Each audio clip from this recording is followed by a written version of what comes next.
Hey, yo, it's Joe Mo. He's the host of Mock Draft Monday on the Cardinals show. So join the live, hit like and subscribe. Enjoy the podcast tonight. Enjoy the podcast tonight.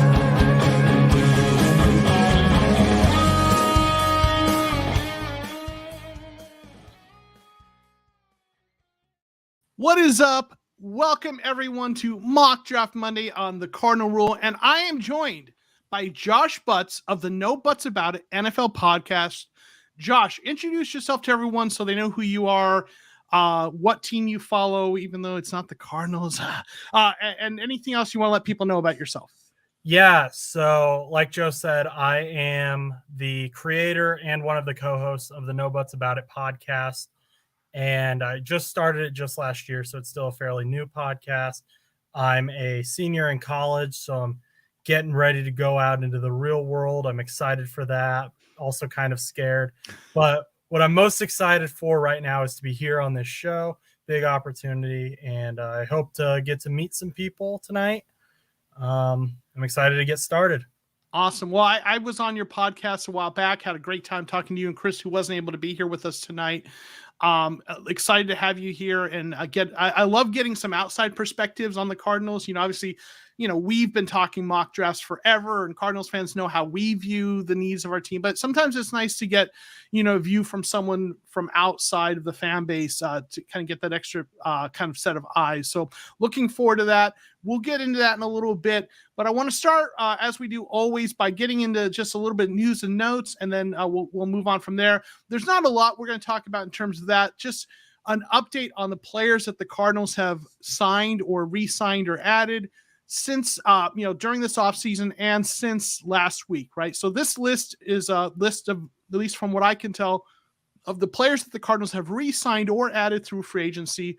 And the players highlighted in yellow are the players that have been signed since last Monday's live stream, right? So kind of the update. So the Cardinals brought back cornerback Antonio Hamilton, who I think is really an underrated player. He was really solid for them. He had the unfortunate accident that, caused him to miss some time at the beginning of the season, but he was one of the better graded cornerbacks for the Cardinals over the past two seasons. He can play inside and outside. He's kind of a savvy veteran. So I think, obviously having lost Byron Murphy Jr. and probably having to draft a cornerback on day 1 or 2, I would imagine bringing back Hamilton, a veteran who can play, certainly adds that room. Jonathan Ledbetter signed his tender. He's a restricted free agent, kind of depth on defensive line.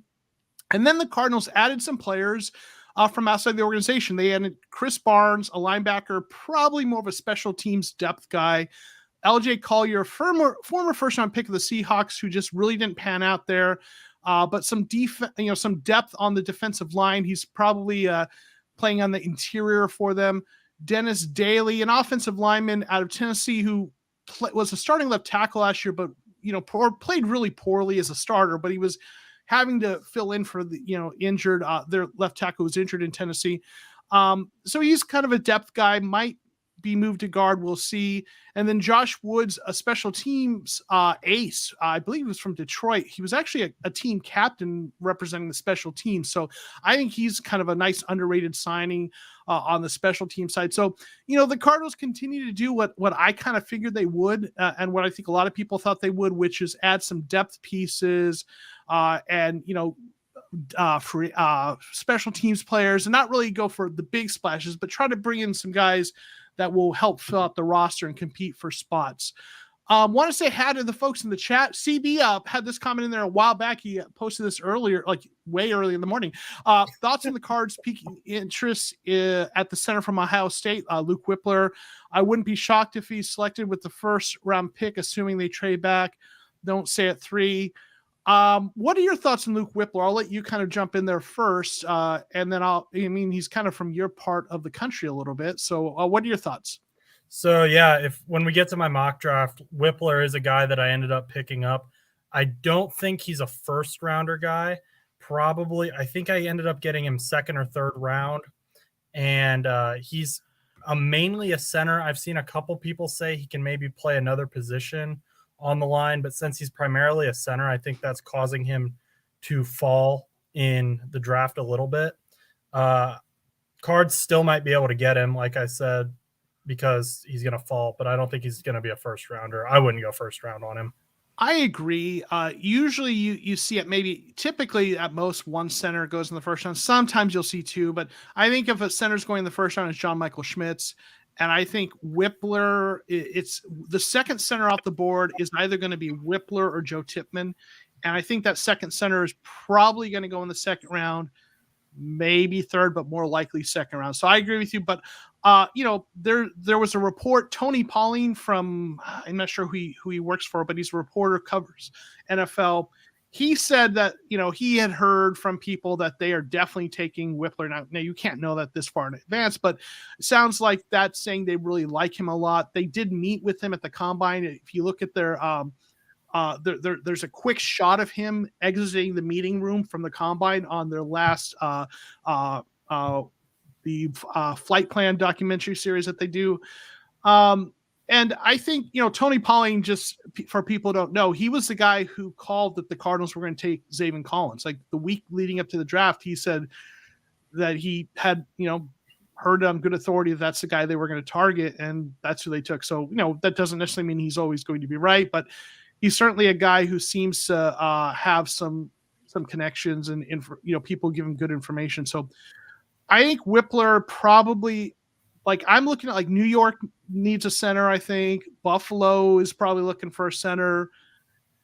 So I've kind of been of the opinion that if one of those two teams is probably going to take John Michael Schmitz, and the other one is going to be looking at Whippler. So if you want Whippler, I feel like the most likely thing is you got to get ahead of those guys in the second round, right? Take him. Maybe if we have a trade back scenario that gets us another second round pick in addition to our own, using that second round pick on Whippler before Buffalo or the Giants are on the board again, there's an outside chance he lasts the third round, but I think that's probably, where you're looking with him. So great question, CB. We got Tio Capero. Thank you for being here. What's up, Joe? That intro always gets me hyped. Yeah, man. My good friend Doug recorded the music for me. I did the video, and then Mikey D. Cardinals wrote the lyrics. So appreciate that. That's always a lot of fun. Eduardo Bernito, hey guys, the best time of Monday. Happy Mock Draft Monday and PFF Store, latest picks. So I'm sure most of you know this by now. PFF put the full mock draft behind a paywall. I already have the upgraded subscription. So for me, I didn't notice it until other people mentioned it. So I know that's frustrating for a lot of people. I do have links in the description of the video to multiple sites. So there are some other sites that still are free. So please feel free to use those. I know most of our mock drafts on this stream have been from PFF, but that's not a requirement. Any of the mock draft sites, simulator sites are fine. Just get me the screenshot. So we're going to see a lot more from other sites now, I think, moving forward. David Jimenez, what's up, TCR? With the Cardinals linebacker signings, do you think we still draft a linebacker at all?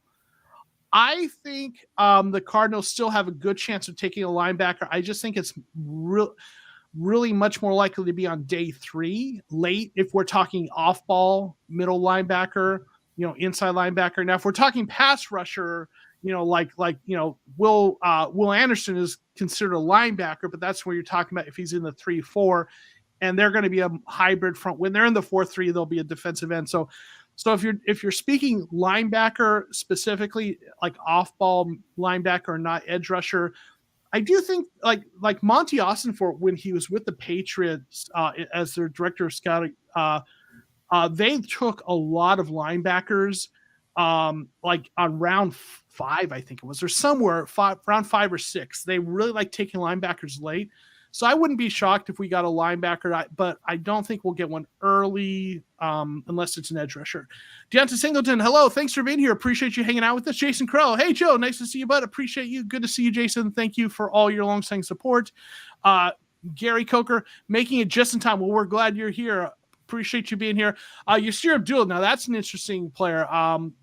The Bootleg football podcast, Brett Coleman and EJ Snyder had an interview with him that was really interesting. And he's a guy who can play. He's versatile. He can rush the passer, and play off ball. So, he's an interesting guy, kind of early day 4, maybe early day 3 or late day 2, 3rd or 4th roundish. That's an intriguing name.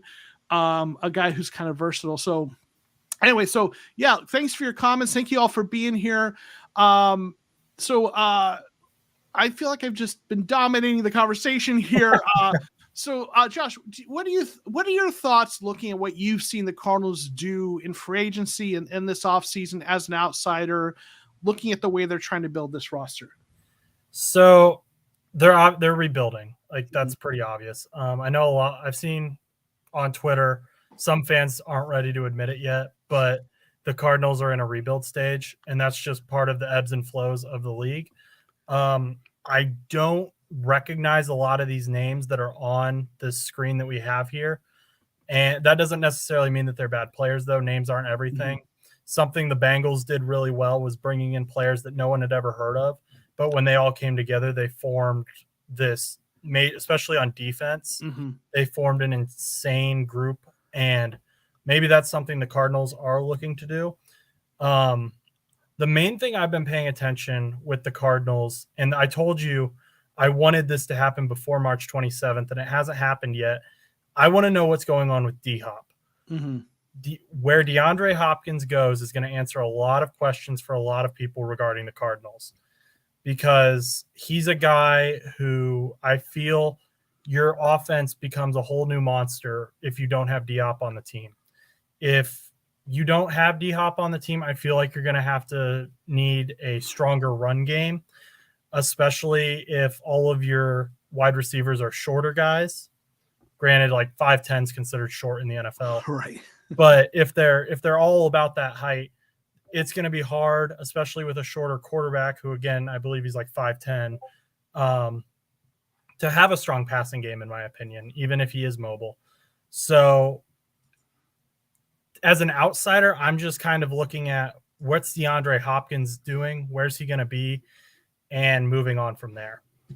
Yeah, and I think he's going to get traded. There's so much smoke around that fire, and the team has not come out and said, no, he's going to be a Cardinal. They keep saying, well, we're going to assess that. Jonathan Gann, the coach, did come out and say, well, I'm operating under the assumption that he's a Cardinal, but that's what he's supposed to say, right? Monty Ossenfort, general manager, keeps saying, well, we're evaluating the situation, which means we're looking at what we can get for him. And I feel like right now there's a bidding war between the Chiefs and the Bengals, but also it's a little bit of a game of chicken, like to see they're trying to, there's all these reports that they teams are waiting for the Cardinals to come down on their price, which sounds like it's a second round plus another pick. But some of that also, teams and agents and float stuff out there in the media to try to kind of, send signals and manipulate that. But it seems like the Chiefs are interested, is my best guess, and the Buffalo doesn't want that to happen. So they're kind of getting in the mix too. So we'll see. I still think when it's all said and done, it's going to be a second round pick, but not another pick added to that. Like, I think it'll be just a second round pick, or maybe even a second round pick, and the Cardinals throwing like a future 5th or 6th round pick in. I don't think it'll be a 2nd and a 4th or 5th that the Cardinals get at this point. We'll see. But yeah, Hopkins changes a lot of things, but I think you're right. It's a rebuild, and there's different levels of rebuild, right? There's a rebuild if you have your quarterback already, and there's a rebuild if you're starting from scratch and you don't have your quarterback yet. And those are two different types of rebuilds. This is a rebuild where we have our quarterback. We just need to get healthy, right? So Eduardo Benito says, in my opinion, Hopkins will end in Kansas City. He wants the ring, and Patrick Mahomes and Eddie Reed will get that for him. I know you hate that, but that's as a Bengals fan, but I think that makes a lot of sense. And I think that for Hopkins, I'd love to see that for him. I mean, while we're in our I want our Cardinals to win, but Kansas City is going to win another 4 or 5 championships before Mahomes retires. So might as well get one with Hopkins. I know you don't want to hear that, but I'm in denial. You're deep down, it's true though, right? It's much as you don't want to admit it, right? I think Burrow's going to win one at least, but I think Mahomes going to win like another 4. I don't know if this was a slip up, but you said you think there's a bidding war between the Bengals and the Chiefs. I'm sorry, the Bills and the Chiefs. Okay, Sorry. Bills and the Chiefs. I was gonna say, I mean, he can come to the Bengals, I guess. I don't know you guys don't need another receiver. But I've heard the Patriots. I've heard the Patriots are very interested. Belichick and D-Hop have a relationship. D-Hop knows Belichick can get the job done. Yeah. And so that might be interesting as well because they're a team that needs receivers, and they're kind of in the basement of the AFC East right now, assuming Aaron Rodgers goes to the Jets. So I mean, with Belichick, you always have a chance. You know, their quarterback situation is a little up in the air. We're not sure if Mac Jones is really going to be the guy or not, but I'll tell you, if that were to happen, I want to be in the room with Bill O'Brien and DeAndre Hopkins when that first happens. I just want to see. I want to be a fly in that room because, you know, he's now on the Patriots staff, so that'd be interesting. But I thought that would be. I think it's less a possibility with Bill O'Brien, but I don't think it's completely out of the realm of possibility. But that was a team I thought was intriguing for sure. Let's see. Yeah, Agent 47 said, "Yeah, we are rebuilding, not tanking, like people are saying." Yeah, people. I mean, what you know. Some people say, what's the difference? You know, I mean, in the first year of a rebuild, you're trying to bring in it's roster turnover. It takes a year to do that. It's not tanking. I know some people think it is, but no, you're bringing in the guys that are right fit, the right culture. You're trying to draft guys, get those guys playing time so that by 2024, our draft picks are no longer rookies, you know, and you have to give room for those guys to play. So, and I'm on board with that. Ryan Lindsay saying, why not D-Hop for Buffalo's second straight up? I'd do it. I would do it. I don't know if they're going to, right? And Eduardo says, I'm sorry, Josh, about that in terms of, that championship, but that Bill, I don't want him to go to the Bills either, though. That right. Bills offense becomes scary, and they've been on the edge for so long.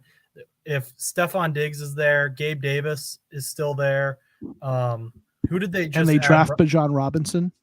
No. They're going to draft Bijan Robinson and be your greatest night. Like you thought Mahomes and Andy Reid was your nightmare. Now the Buffalo Bills have Bijan Robinson, DeAndre Hopkins. See, so you better talk to your Bengals owners and convince them that they need to give up a first-round pick for Hopkins just to make sure he doesn't go to the Bills. No, because we need a tight end. We don't have a tight end right now. Our only tight end, to my knowledge, in the room is Devin Asi. Yeah. So, Patriots legend. Yes. So not great. Yeah. We don't even have Drew Sample right now. Well, we'll throw in Zach Ertz. Okay. Wait. Is he retired? Huh? He's recovering from the injury. Okay. For some reason, I thought Zach Ertz was retired. No, he's under. Some people think he should, but he's under contract. So okay. So yeah. Well, let's talk a little bit more about some draft prospects and such. And I'm going to do my player profile every week. I profile a player that I want to, that I want to learn more about, and I want to kind of introduce Cardinals fans to. And the player I'm going to go with today is a player that the Cardinals have been tied to. There's been word that they've met with him or they're interested in him. And it's not a position at first blush you would think they'd be looking to take high. And that's Jamie Robinson, safety from Florida State. He's 22 years old, a redshirt junior, 5'11", 191. And he's, at least based on PFF standings, he's projected as a day 2 player, maybe late second round, somewhere in the third round. And, the Cardinals have one of the few strengths on the roster right now is the safety position. Budda Baker, stud. And Jalen Thompson, a player that I think is underrated in the NFL, solid safety duo.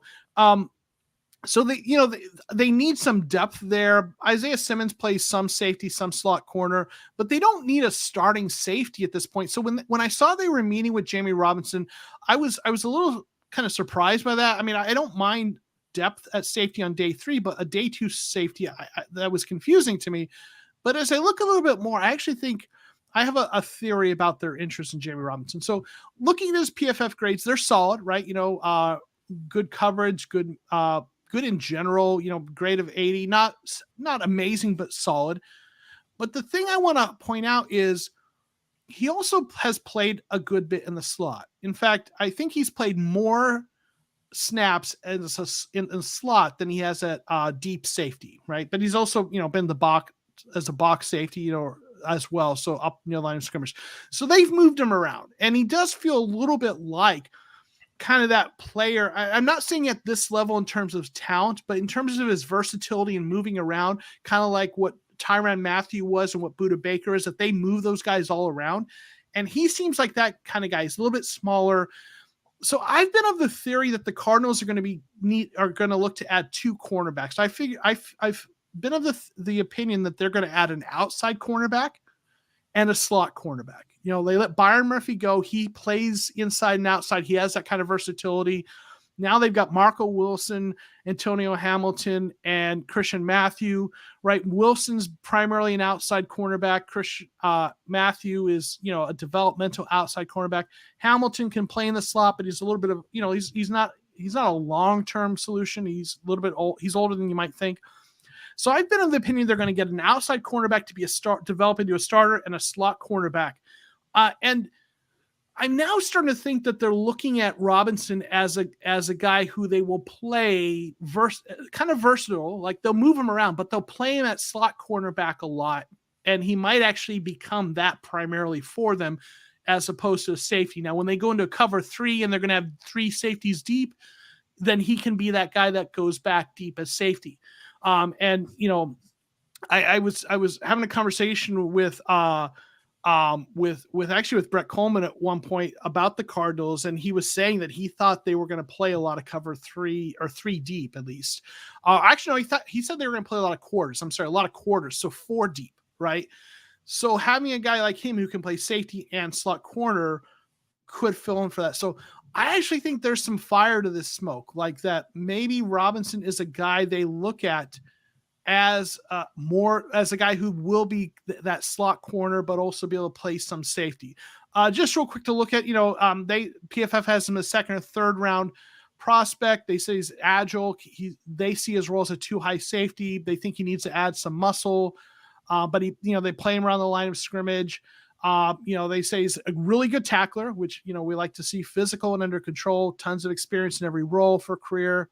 They show how many snaps he had, a lot of snaps at slot, right?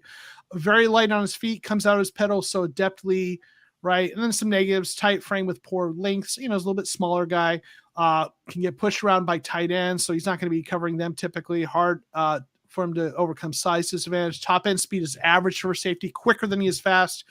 And, quicker than fast is what they'd say about slot corners, right?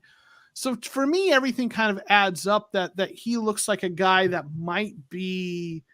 they might be targeting for that role. So I think that's intriguing, and I think that's a guy they might look to take. Any thoughts on that you want to add, Josh?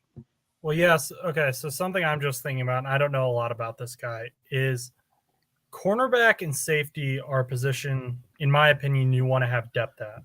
Mm-hmm. Bengals last year, they drafted in the 1st round Dax Hill.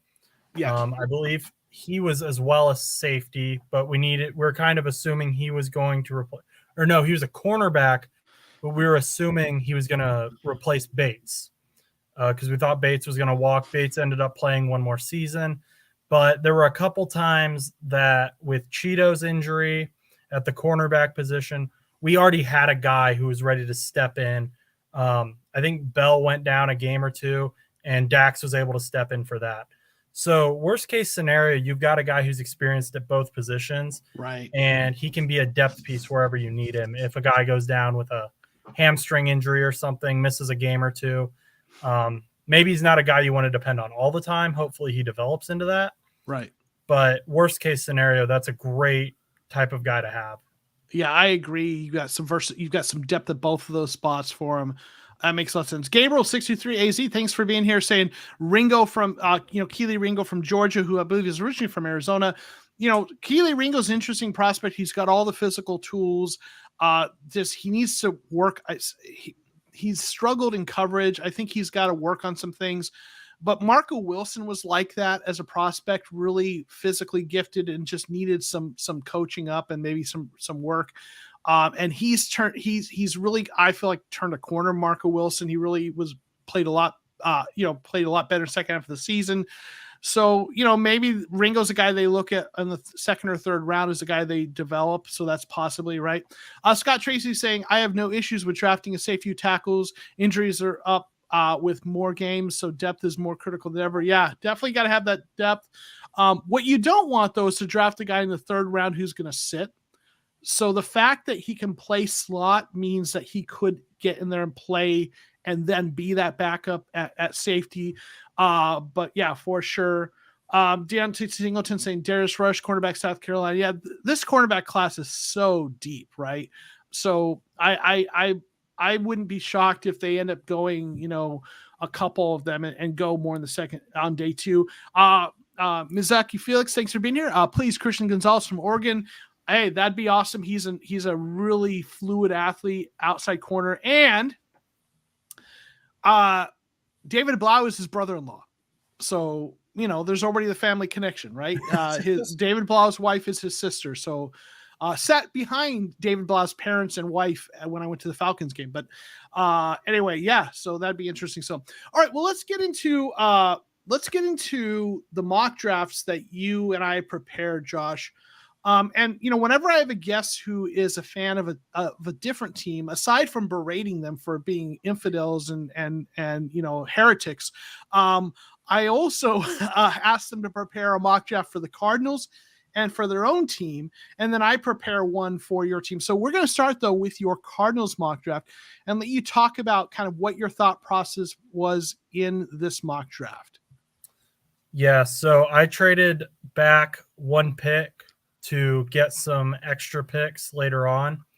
My first pickup was Will Anderson Jr. I think it's criminal that his father is not in the Hall of Fame yet. I think he only gave up like 12 sacks his entire decade-long NFL career. But that's basically a tackle for the Bengals. Yeah. And he played for a few other teams, but mainly the Bengals. And I just think he's going to be a great player. A lot of people think he's going to be a great player. So my reasoning for drafting him was he's Willie Anderson Jr. Then moving on to round 2, Emmanuel Forbes. Dude's a ball hawk, 6'1", pretty decent height for a corner. The only negative I could find on him was his muscle mass. Yeah. So that's not a big deal for me. He's going to need to hit the gym, maybe drink some more protein shakes, but I think he could be a big problem for offenses if he can get that muscle mass up. Steve Avila, guard. He's huge, giant, but he's also pretty athletic. He can also play guard and center, so there's a little bit of moving him around there if need be. I'm tormented by the Bengals offensive line, which was half decent last year, and then everyone got injured. So I'm drafting the whole O-line now. Luke Whippler, like we were talking about earlier, he's a center, but his change of direction, it can also be useful on the line, but it seems like he's going to be a center only. I got him in the 3rd round, so that's about where I said I thought he would go, 2nd or 3rd. Carl Brooks, just another edge guy. I was kind of surprised the algorithm still had him on there. He was deep, so he will make the interior. I'm seeing him as more of an interior rusher, though, than an outside guy. He's 300 pounds, I think. Yeah. I was picturing him more as a DJ Reader type guy who just is kind of a wall for running backs. Voorhees. So this dude's played every position on the offensive line. And I think that's great because, again, depth. Your tackle goes down, you throw Voorhees in. You can move wherever. He knows the position. That's what I'm focusing on here is the depth. I traded D-Hop to get more picks. I sent him to the Patriots because I felt that was somewhat realistic. Like I said, that was what I was hearing. I picked up Bryce Ford-Wheaton. I stayed consistent. He adds height to a wide receiver room that, in my opinion, is lacking it, especially if D-Hop goes. He's 6'4". He's a late round pick, developmental player. Same thing with Eric Gray. He's a project back. James Conner's on his way out. I have no idea if Eric Gray will become this starting caliber running back, but he's nice to have, nice to work on with James Conner possibly be on the way out. Oklahoma's had some good running backs in the past, so they've got a good history. And so that's why I grabbed him. Okay, nice. So Agent 47 loves the first 4 picks: Anderson, Forbes, Avila, and Whippler. Dakota Bedard saying this isn't about your draft. I think this is the cornerback conversation. He's saying Eli Ricks, put him nickel, Ringo outside corner. Eduardo is saying the perfect scenario: trade down with Colts, get more picks, and select Will Anderson. Yeah, that is the move that so many Cardinals fans want to see. They want to see us trade back, get the extra draft capital, but not miss out on Will Anderson, and that would be awesome to see that happen. Mizaki Felix saying 4+2. Like to play outside corner. He will end up being a slot corner. I think maybe, I'm not sure if you might be talking. Oh, are you talking about Forbes? Maybe, I don't know. Forbes is going to be outside corner. He needs to put on a little bit of muscle, I think, to not get pushed around. But he's a ball hawk, though, no doubt. Agent 47, good trade overall, but I don't understand the trade cards and Colts. Let's see. So you got the traded, and you gave up a 3rd and a 6th to get their second. I don't think we'd have to give back those picks to get that second, in my opinion. But the algorithm, I didn't want to force any trades, and the algorithm wouldn't let me do it without. It wouldn't. Interesting. I'll tell you, the algorithm, it's not always the same, because I usually am able to get that without having to throw anything. So they must have really interesting. Okay. So my feedback, and yeah, Agent 47, good mock overall. Will Anderson, I mean, that you love that, trading back and still getting him. I think cornerback is a good thing to go in the second round if you do go Will Anderson. And I did the video on projecting Monty Austin-Ford's draft strategy based on the teams he worked for, and the Patriots took a ton of cornerbacks in round 2. Like, they took them frequently in round 2. So I think a second round cornerback, especially in this draft class, as deep as it is, makes a lot of sense. I love Avila and Whippler as players. I just don't think the Cardinals are going 2 interior offensive linemen on day 2. And this is part the analysis I did about Austin Fort and the Patriots. They found a lot of good offensive linemen on day 3 on the interior, and in fact, in the years he was in the Patriots front office, they only took 1 interior offensive lineman on day 2. They took a lot of them in the 4th round, a handful in the 5th and 6th. So I like the players a lot. I just think they're going to look more defense or maybe other offensive positions. I think a center. I think they're going to go after Whippler if he's available, and I think they'll go 1 interior offensive lineman on day 2. I just don't think 2 of them, but I like the players.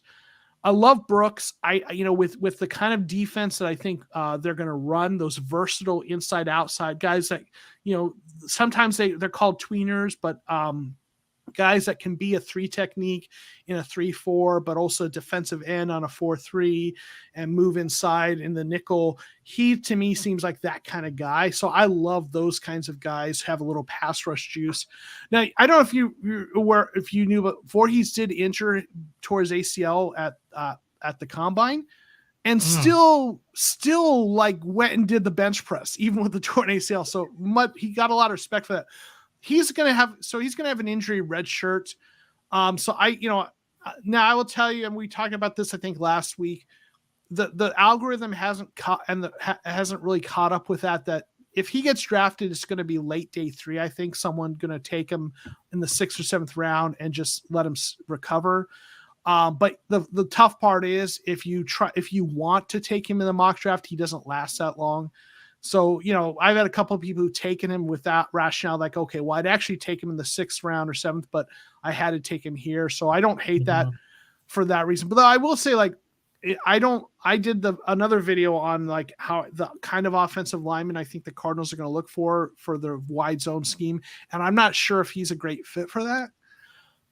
But good player. So maybe I'm kind of, nitpicking there, but I love getting, a big wide receiver on day 3. I think that's good. And getting a running back on day 3. So, if I were going to do something different, I'd probably get another interior defensive lineman in there somewhere. Excuse me, more of a run stopper. But overall, I mean, you clearly have an idea of what the Cardinals are looking at. And so I think overall, this is a really good mock draft. Omar saying RG3 still runs 4-4, so maybe give him a trap. I don't know. Mazaki Felix saying, yes, Forbes, I want to trade back twice, Colts, Eagles, and Titans. Man, I'll tell you, you can get kind of crazy with those trade backs and pick up a ton of picks. So yeah, that's my feedback, but I think you clearly have a good idea of what the Cardinals are looking at. So did you want to rebut any of that or respond to any of that? Well, I will say I didn't know Voorhees was injured, but like you said, I wouldn't have been able to get him later as far as the algorithm was concerned. Yeah. The big thing I know you said, like, you don't think they'll take 2 interior linemen in first 2 days. I just, those 2 guys are just so good. I love their athleticism. And what I was kind of thinking is Kyler's a guy who likes to move around. And so having those guys who can kind of move to block and be quick while also being big is really important. If Kyler was just going to stand back there, then maybe you wouldn't need that as much. Your interior guys could just kind of be a wall. But Kyler's all over the field. Right. So that was kind of my thought process on that. I love the players. I really do. It's for me, the only pushback on those picks, having both of those, is more about like team or kind of value kind of drafting sort of a thing. And also, like, I think Monty, based on what he's done with the Patriots, believes he can find guys on day 3 who can be good starters if he finds the right guys through his process. They also have a couple guys like they drafted last year on day 3, Marquise Hayes, Lacita Smith. They signed Hjalti Frodhood, who's a guard center. They have, and they even Josh Jones, the guy who played left tackle, might be in the mix. So I think, and then they re-signed Will Hernandez. So I think they're going to start Hernandez at right guard. They're going to draft a center. If he's ready to start, they're going to start him. If he isn't, they're going to start Frodholt. And at that other guard spot, they're going to kind of let it go like all Hunger Games and see who survives and let one of those other guys start. And if they might draft a guard on day 3 and have that person in the mix too. So I love the player. I love the thought process of how he fits. I just like, my feedback is more from a perspective of what I think is more likely based on what I think they're going to do. But listen, if we came out of that draft with the Vila and Whippler, I'd be like, dude, those guys are some dogs. Like, I'd love it, so awesome. Okay. So now's my chance to really mess up a Bengals draft and have you tell me why I'm an idiot and have no idea what the Bengals need. Okay. All right, here we go. So I did know, I look at their roster and I knew they needed a tight end. Right? And the guy who I think you prefer wasn't on the board. I will say this. Okay. So Dalton Kincaid was the best tight end left, really great pass catcher. And that's like, that's the position I looked at when I looked at the roster immediately. It was like, yeah, they need to fix that, right? Or upgrade that. So I went with that. I thought they could use a starting safety, upgrade to the starting safety. So I went with Sidney Brown out of Illinois in the second round. You've got kind of some interesting cornerbacks, but Garrett Williams is a guy, I think he's recovering from an injury, but he's got some really good traits, mirroring and man. And I thought, okay, if you get a cornerback in the third round who's got some nice tools and he could become a starter, that could be an upgrade there potentially if he works out.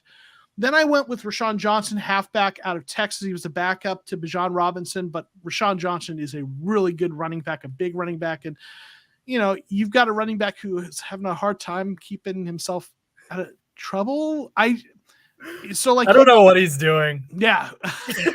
So I just figured let's get you a running back who, if push comes to shove, he needs to start for you because of other stuff or eventual injury. Rashawn Johnson is a guy who I really like.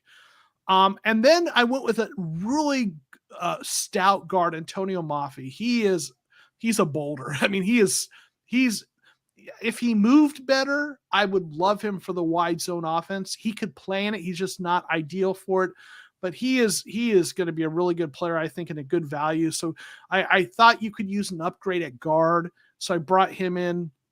You don't need receivers, but I thought getting someone, I think there's a little bit of question. One of your receivers may not be around, forever. There's one that there've been rumors of trade, or you don't think it's happening. But is he? How long does he have on his rookie deal left? Is it Higgins? Yeah, Higgins. Higgins, I think, is 2024 because he was a 2020 rookie. So Ronnie Bell is like I think he's about 6 feet. He's a depth receiver. So I just thought, let's get you someone for some depth. If they decide they can't afford Higgins because they're gonna have to pay Chase eventually, and you've got whatever, then you've got a guy you can develop who's just some depth. And even if that isn't the case, the 6th-round receiver doesn't have to become a starter. So got you some depth there. And then I thought you could use a backup quarterback to develop. So I went with Clayton Tune out of Houston. There were a couple others on the board, but I thought he might have been the best fit in terms of the kind of offense that you run. Not being he's a little bit taller than some of the other guys that were on the board. And I feel like with what you're not doing the kind of thing like the Cardinals or the Eagles are doing with a mobile quarterback, a little more traditional offense. So that's what I went with.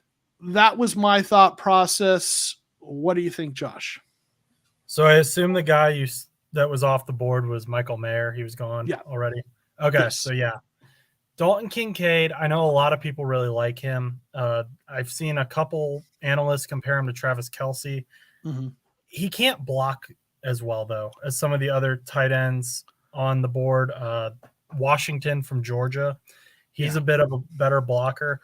And for me, at least, when I look at our team where we're at, the tight end position doesn't need to be the first receiver. They're not going to be the first to look. We've got Chase, Higgins, Boyd, whatever other random receiver we throw out there. And Kincaid, he doesn't seem like he's going to be someone who can block, protect Burrow when we need him on those extra blocking coverages. He's a receiving guy, and that's fine. That's his game. So that's kind of why I like Michael Mayer more, because he can do both. Same with Washington. Let me ask you a question, because I don't think Washington was still on the board, and Mayer definitely wasn't.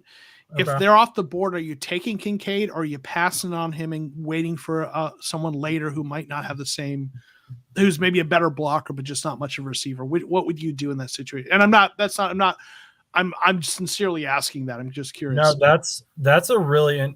And I think at that point, it comes down to best player available for what we need. Because if that happens, I doubt Bijan would still be available. But if by some miracle Bijan is, you go Bijan, or you get like DeJuan Jones or something. Okay, so you wouldn't go Kincaid if he's the best tight end still there. And that's fine. I wouldn't personally. Mm-hmm. Everyone's saying or a lot of the fans are saying, we need a guy who's going to put up 800 yards at the time. We don't. Hurst put up, I think, 400. Yeah. And he was a good player. Same with Uzama. We went to the Super Bowl with Uzama. He wasn't a dominant quarterback at all. Or tight end. We don't need the tight end position to be dominant. We need him to be a good blocker. Gotcha. Okay. Safety. I mean, like I said, I like having depth at that position. Dax Hill can play both cornerback and safety. He's probably going to be playing primarily safety. I don't know how I feel about that yet because I haven't seen enough out of him. And so this might be a good pick. It might not be. I can't really say, because if Dax Hill balls out at the safety position, he'll just be on the bench unless someone gets hurt. Garrett Williams, someone said that they thought he was injured, or you said they thought he was injured. I think he's coming back from an injury. Then Agent 47 says his only problem is he's 5'10". So, okay. Yeah, our cornerback position is weird right now. We signed Sidney Jones the 4th today as cornerback 5. Okay. No one knows where Eli Apple's going right now. He's just kind of hanging out in the gray area. So that's another one where that kind of depends, I think, what happens with him. I do like the Rashawn Johnson ad. Mm-hmm. I think that's a really good pickup because of Samaje leaving. Right. We need a developmental back. We need someone who's not going to be in the news all the time. I don't know how that happened. He just randomly started getting accused of stuff. And I don't know if there's any, like you said, fire to that smoke, but he's just there all the time, and that's not a good look. Antonio Mafi, O-line. So my thing with do you know if he can play tackle at all? No, he's going to be. I mean, I'm not going to say you couldn't, but he's going to be a guard. He's a guard. Yeah. So I thought Cordell Volson, our left guard, had a great rookie year, and then Alex Kappa also had a pretty good year on the Bengals. He would probably be more of a depth piece, but like I said before, that's really interesting. The Bengals, however, are really into looking for a right tackle right now because Jonah Williams wants a trade. He doesn't want to play right tackle. Okay. Lael Collins is on the PUP list. And then our next up is Cody Ford, who we signed from the Bills. From us. We traded for him last year. He was a former Cardinal. Oh, okay. I thought Cody Ford played for He was Bills. He was drafted by them, and we traded for him last year. Okay. I didn't know Collins was injured. Okay, so that definitely changes things, right? And Jonah Williams not wanting to play, and you signed Brown, right? Right. So Orlando Brown. So yeah, that definitely. If I had known that, I probably also would have looked tackle. That makes a lot of sense. Yeah, I'd see him more as a depth piece if he's a guard only. Now, if he's a guy you can move around and play wherever, that'd be great. Mm-hmm. But yeah, Lael Collins has had history with injuries, and he was one of the first guys to go down last season before we went into the playoffs. Ronnie Bell, the wide receiver, I understand the reasoning behind it. We've been good with developing wide receivers, though. So I don't think it will happen. I think people really want it to happen, and so they're trying to speak it into existence. Mm-hmm. I don't think T leaves. I kind of see T as someone who wants to stay in Cincinnati as long as he can, as long as the Bengals aren't like, we'll give you league minimum or something ridiculous. And then I like the idea of a backup quarterback to develop because Brandon Allen's getting kind of older. He's never really been a fantastic backup. And so having a guy we can develop who can maybe at least compete for that position is a good idea, in my opinion. Nice. Get a couple comments. Bertler, this is going back to your mock. Thought the trade seemed a little unrealistic. Who knows? But he's a big Forbes and Avila guy, so he liked those. The Bertler liked those picks. Then Ryan Lindsay saying Garrett Williams seemed like a nice pick for pretty much everyone. Big fan of him. Agent 47 said his only issue is he's 5'10". And then Mazaki Felix said he had an ACL injury. So yeah, 5'10" is to me, I feel like that's the cutoff where shorter than that, you're a little short. You're short to play outside. You can do it, but it's like at 5'9". At 5'10" is kind of the cutoff. You're a little on the short side, but I can live with that at 5'10". You like it maybe a little taller, but okay, cool. Oh, that's good feedback. Well, why don't you show me how it's done now, then, Josh, and let's get to your mock draft, and you show me how it's done as a Bengals fan. Okay, so I'm going to pipe dream here a little bit. Okay. I started off trading Austin Eckler for Jonah Williams. And I gave them my round 3 pick. I love Austin Eckler. I've loved him since before forever. He just seems like such a great guy. Seems to really love his fans. So I grabbed Austin Eckler. I got Michael Mayer with my pick. And he's a guy who I just think he can be that receiver that we need. He can develop into a better receiver, but he's going to be a blocker as well. Tyler Eifert is my favorite NFL player of all time. He also played for Notre Dame. He was also a tight end, so I'm really feeling Michael Mayer. And then I went tackle. Yeah. Like second round, I was just like, we got our running back, we got our tight end, we need a tackle. Since I already traded Jonah, hopefully he can fill in the spot, but I mean, that's the way it goes sometimes. Ronnie Hickman, kind of the same thought process you had with your draft. I don't know how Dax Hill's going to do at safety, and we might need a depth piece. Who's your other safety besides Dax Hill? He played for the Rams. It's Nate Scott. Yeah, see, like I looked at him and he had a PFF grade of 54.2. And his best season was his rookie year, 66.9. He's graded in the 50s or 60s. So I guess kind of part of the way I looked at it is like I saw Dax Hill, former first-round pick. so like I figured you're going to need, even with Dax Hill at safety, I thought you would Mhm. need another safety upgrade there. So Right. And that's a great point too. I mean, I'm just kind of hoping Lou kind of unlocks some greatness out of Nick Scott, which is what he did with like Trey and DJ and some of these other guys. So we'll see what happens. But again, I'm taking a safety. Then, as I mentioned before, our tight end room is empty. There's like no one in the room. So you're It's just going to be an empty cobwebbed room. So I'm taking Davis Allen in round 5. I know nothing about him. He was a tight end and he was ranked really well for the PFF. That's my analysis on that one. And then Stetson Bennett. My reasoning here was he's a guy who isn't necessarily the best. He's going to be a backup quarterback if he gets into the NFL, probably his whole career.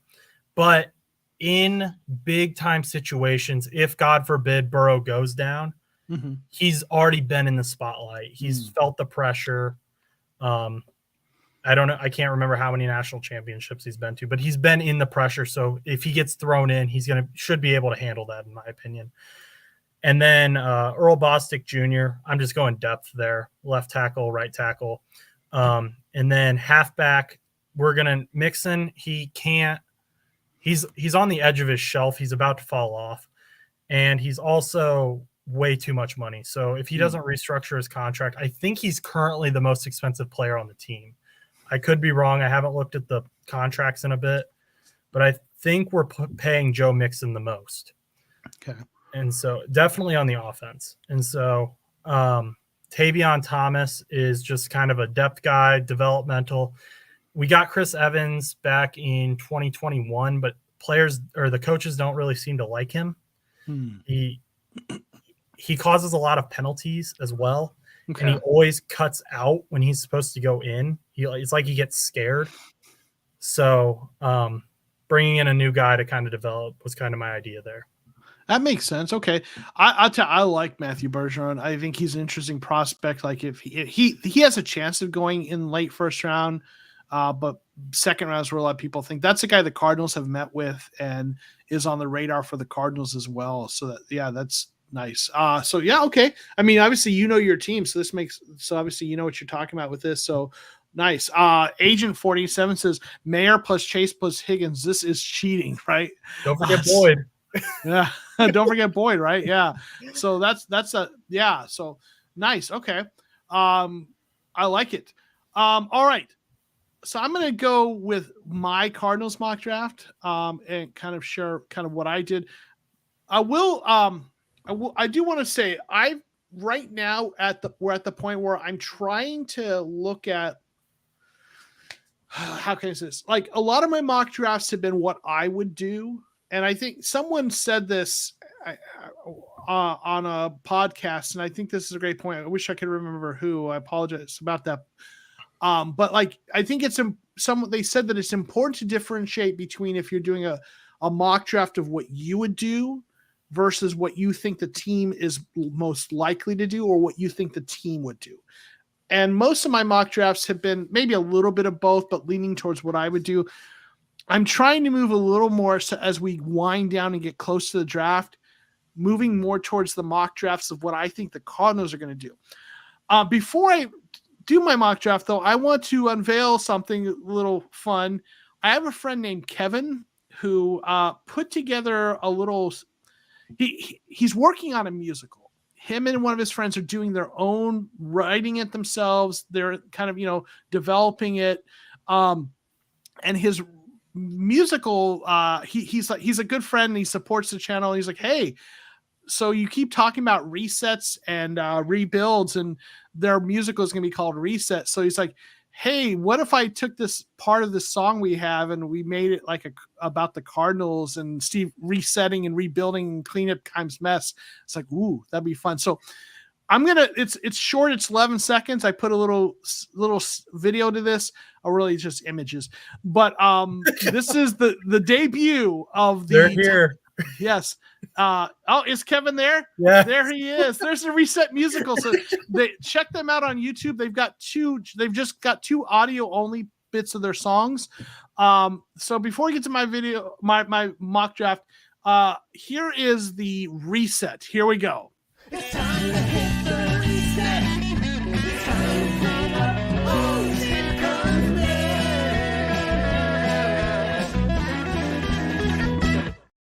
All right, there it is. It's time to hit the reset. It's time to clean up all of Steve Keim's mess. They had a little fun with that, little irreverent there, little doodly doodly doodly doo on the guitar at the end. Love that. All right, so here is my reset. Fixing the Cardinals, cleaning up the mess because Steve Keim, our roster got Keim. So here is what I did. I've got to trade back with the Lions, thinking maybe they move up to get a quarterback. There's a couple other teams that when you're looking at trade backs, obviously the Colts are the team everyone hopes will move up. But I think that the Lions are a possible trade up partner. I think the Falcons are, the Raiders are, and I even think the Titans and the Commanders are kind of low-key sort of potential trade. They'd be trading out further, so it'd be more. But Lions are a team that you might look at as trading up to get a quarterback. So anyway, I did a trade with the Lions in this one, getting a 2nd-round pick from them and a future 1st round.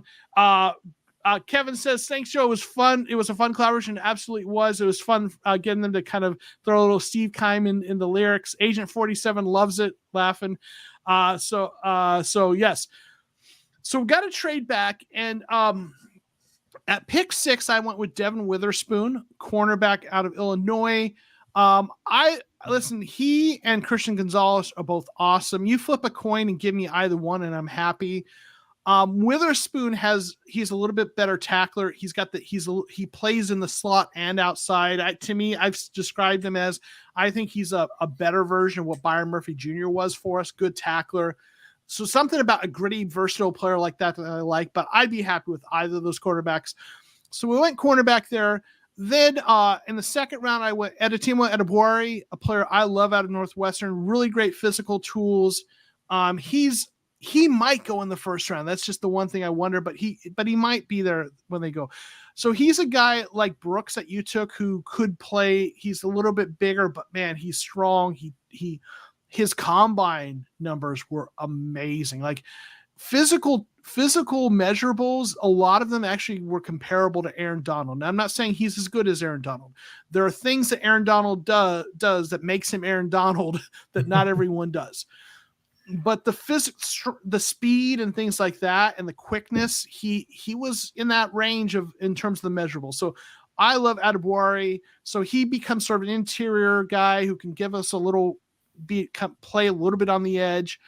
Then I went with Whippler. We talked about this earlier, that I have a feeling you're going to have to get him somewhere in the middle of the 2nd round to get him. So I, with the 2nd round pick that I got from the Lions in the trade, I took Luke Whippler to get our center shored up. I always try to include, if I'm profiling a player, I try to include them in their mock drafts. I got Jamie Robinson, late 2nd round. He becomes the 2nd cornerback who's going to, sort cornerbacks to safety. So you got Witherspoon playing more on the outside, Robinson playing slot and a little bit of safety, right? Then we've got a Hopkins trade. I traded him for a 2nd round pick with the Chiefs to make your life miserable. And then, so that's the pick that I used for Jamie Robinson. And then I went with a halfback in 3rd round, Zach Charbonnet. I think they need to add a running back. The Patriots like taking them on day 2 and early day 3. They usually take them like the 3rd round and thereabouts. So I thought, okay, let's get a running back to add to that running back room with James Conner. Then Moro Ojomo, a little more interior. He's like a 3 technique, I think. So I got him. It's a little more interior defensive line help.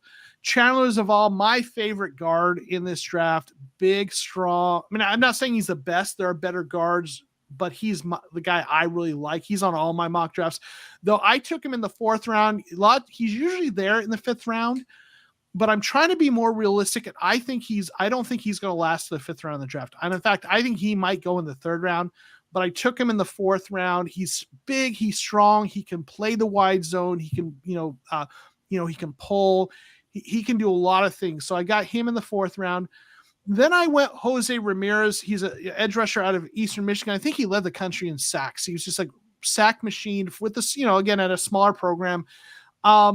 I didn't go the traditional outside edge rusher like we think of, like Will Anderson early. I went more with, versatile guys like with Adebore, and then Moro Jomo, more of a 3 technique. So I wanted to get an edge rusher. But I got Ramirez, who I think is probably the guy that a lot of people are going to look at on day 3 as an interesting guy. So I went with him. Trevor Reed, a developmental tackle, who I think is a good fit for their scheme. And then went wide receiver a little bit later. Puka Nacua, guy we've talked about. A lot of folks like him on here. The only issue with him is actually, and I was listening to, it was Brett Coleman, EJ Snyder on the Bootleg Football podcast. We're talking about the only issue with him. The main issue with him is actually staying healthy. That's the reason he's probably going to be a day 3 pick instead of maybe a day 2 pick. But again, the Patriots like taking receivers late as well. And I think receivers a position that, like, even trading Hopkins, they need to upgrade it at some point, but I think there's other positions like offensive line and defensive line and edge that are higher priority and quarterback. So I think receiver, taking one on day 3, I like that. And then maybe they upgrade the position more next year. So I went with Nacua, a guy that I think would be a nice pickup there. And that is what I went with. Let's see. So a couple of comments. Ryan saying, yes, Witherspoon, cornerback 1. He likes Witherspoon. I like him as well. David Jimenez, Chris Smith, the 2nd is a great safety. Okay. That's another thing to look at. Agent 47, I'm telling you, Witherspoon plus Baker, man, this will be fun. Right? They are those kinds of guys, right? Those scrappy, like Witherspoon. And Witherspoon has a little bit of that dog in him like Baker does. And then you add Jamie Robinson, those 3. I mean, so that's really interesting. Scott Tracy, yes, Moro Jomo, excellent draft. He likes him. So, all right. So that's what I went with. Do you have any thoughts on this mock, Josh? So something I was thinking about when you were talking about the trade with the Lions is the news about Lamar Jackson today. Yeah. And I feel like Lamar is like Thanos right now. He kind of has the whole NFL in his hand, where what he does is going to affect so many teams. And I think you guys might be a part of that, because 2 of the landing spots for him I've seen are the Lions, and then a big one is the Colts. Okay. So if the Colts end up trading for Lamar, or they end up with Lamar somehow, they don't need to draft a quarterback anymore. Right. And so you mentioned that a lot of people want you guys to trade back with the Colts. Colts trade up so they can get their quarterback. This Lamar, the whole Lamar thing, I think, is something that the Cardinals fans should be paying attention to, because he's going to kind of like D-Hop, he's going to affect a lot of things within the franchise. I think, at least. I also really like the Luke Whippler pick. I don't know if he'll go round 2. He might, but that's like been the consistent pick on the board for everyone is Luke Whippler. Seems like he's a guy who you're trying to speak into existence. I tried to speak him into existence for you. I wouldn't really mind if the Bengals somehow ended up with him and he was a backup for Ted Karras, because I think Ted Karras was one of the guys who got injured in the playoffs for us. Okay. So he'd be a good guy for us. Puka gives me, after you've described him to me, I don't know a lot about him.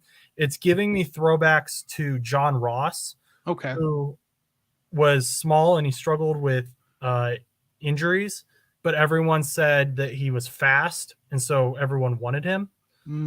And we ended up drafting him in the 1st round in 2017, and he did nothing for us other than ride the bench. Yeah.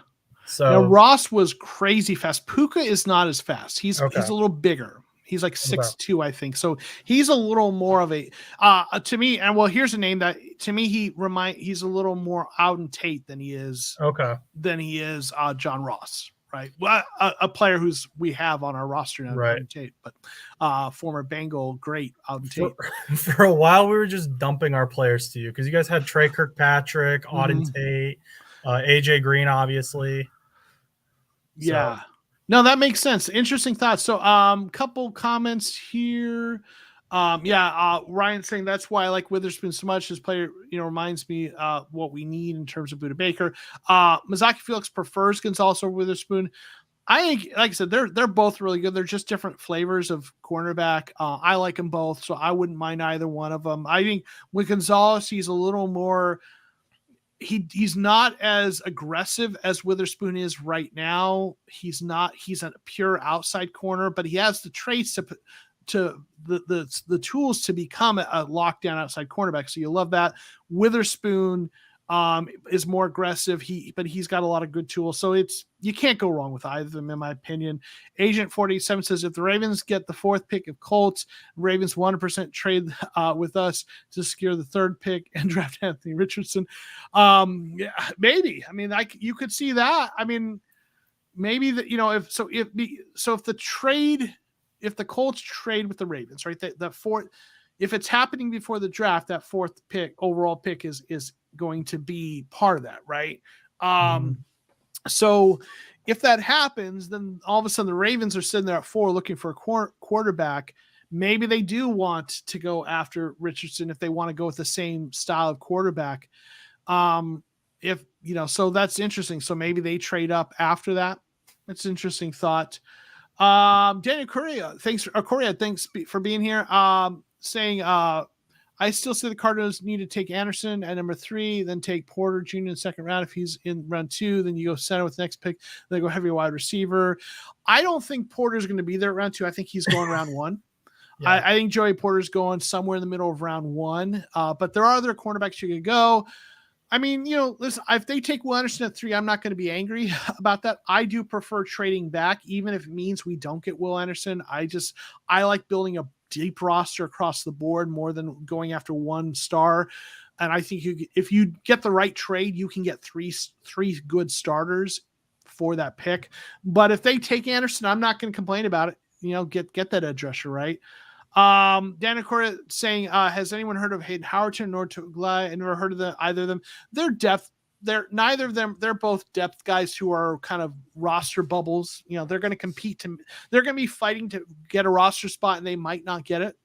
So every team signs those kinds of guys. Like, that's fine that you haven't heard of them. I know a lot of fans who wanted the big splashes are frustrated by some of the smaller signings, but pretty much every team at this point they're signing guys like that as well, who are going to compete and try to make the roster in camp and may or may not make it.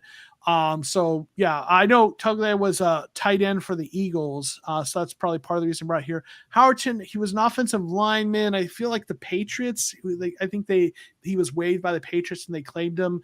So it might be someone that Austin Fort has familiar with from when he was there, when they draft or got him. I think he was probably an undrafted free agent. So anyway.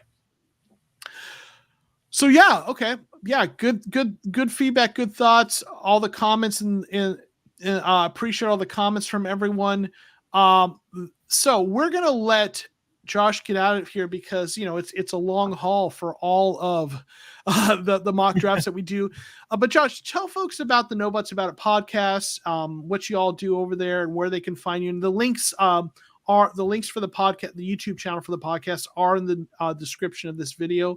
But let everyone know a little bit what they can expect if they subscribe to the No Butts About It podcast. Yeah, so the No Butts About It podcast is me and my friend Chus. He's not here tonight, but it's me and him talking football. It's us talking about what's going on around the league. It's not super edited because, like I said, I'm a college student. I don't have time for that. But it's just two guys talking football, talking our opinions. We might be wrong about a lot of things, but that's part of being an NFL fan.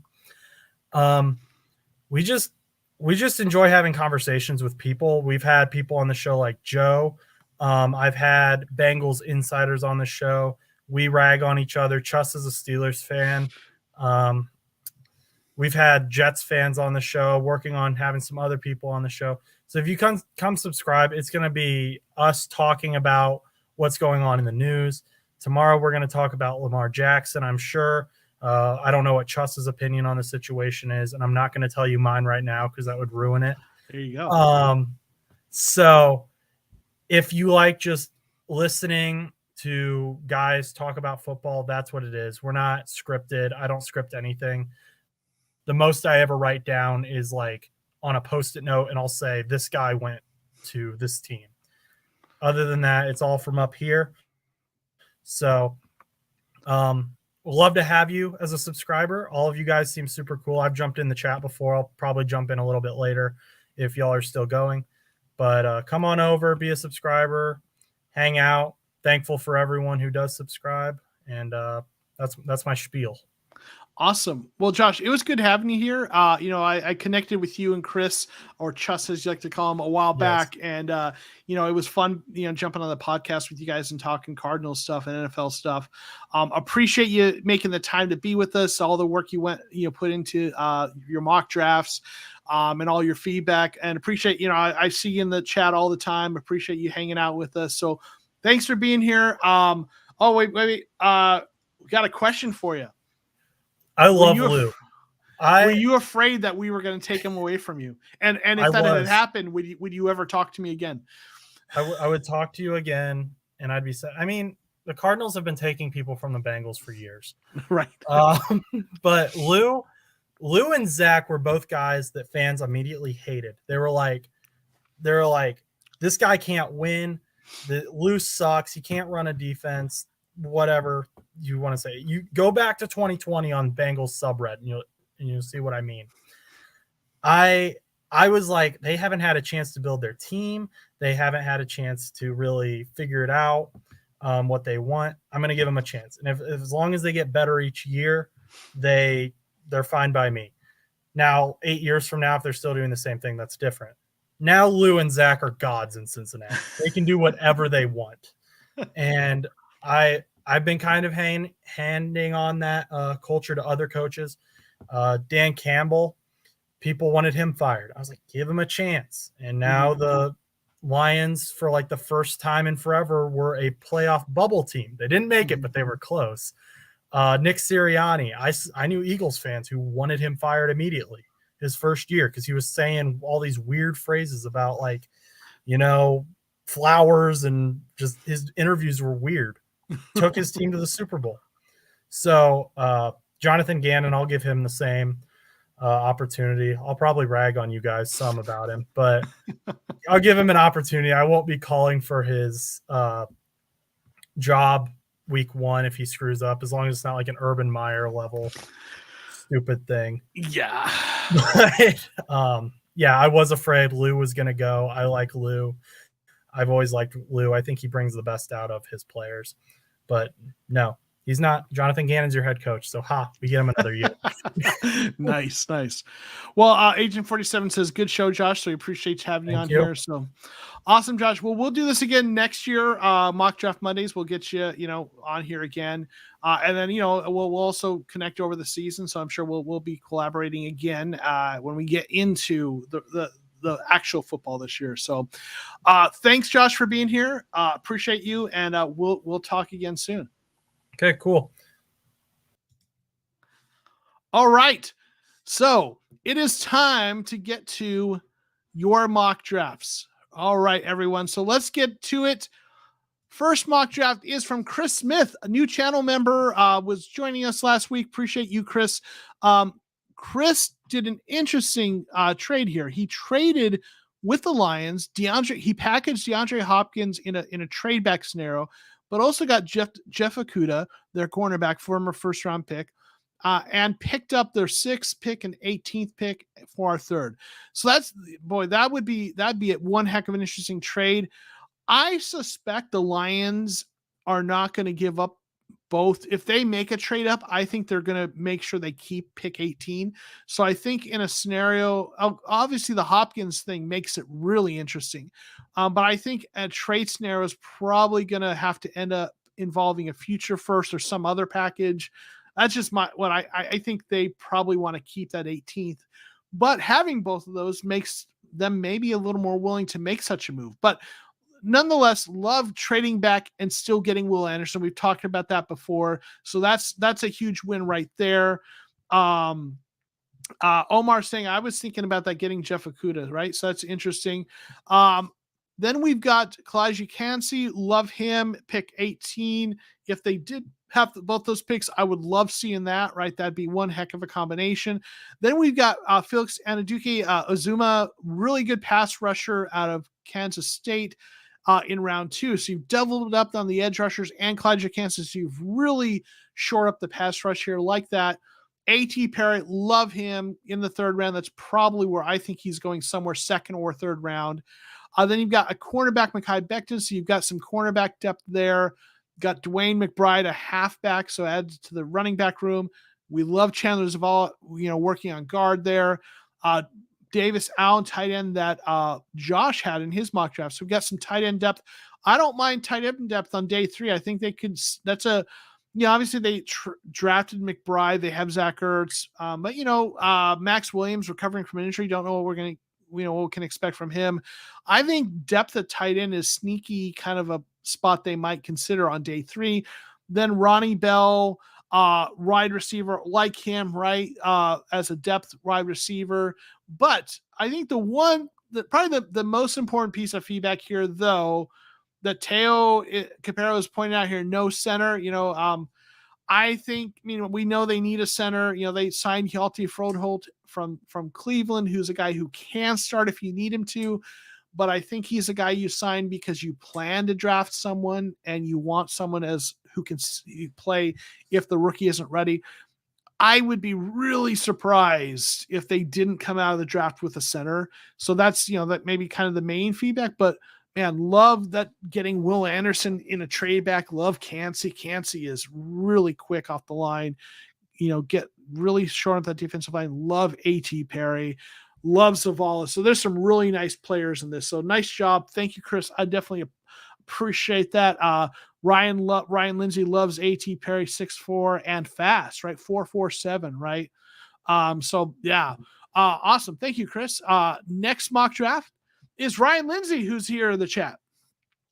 Ryan Lindsay did an interesting trade. DeAndre Hopkins for Alec Pierce, receiver they drafted last year, big receiver.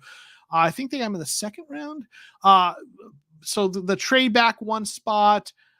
We get in this trade Alec Pierce, a 2nd, a 5th, and a future 4th. So, man, that's quite a haul. I don't know if they would trade Alec Pierce in that, maybe, but I think they like him.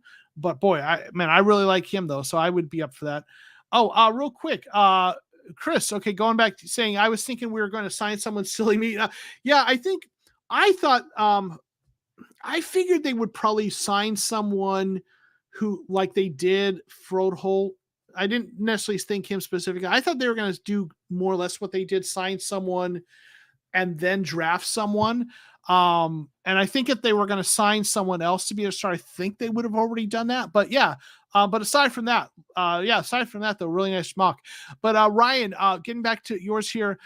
So we've got a really interesting trade there. Love Alec Pierce. I don't know if they would do that, but man, I love that. Then so you've got the trade back and still getting Will Anderson. Obviously, we like that. And then with the 34th pick overall, It's got John Michael, he's our center Schmitz. So John Michael Schmitz, we've talked a lot about Luke Whippler, but love JMS. I think I'm increasingly thinking he's going to go in the late 1st round. And I think the Cardinals might be more apt to wait a little bit and go with Whippler. But obviously we love John Michael Schmitz. So if they get him, I'd be super, super, super excited.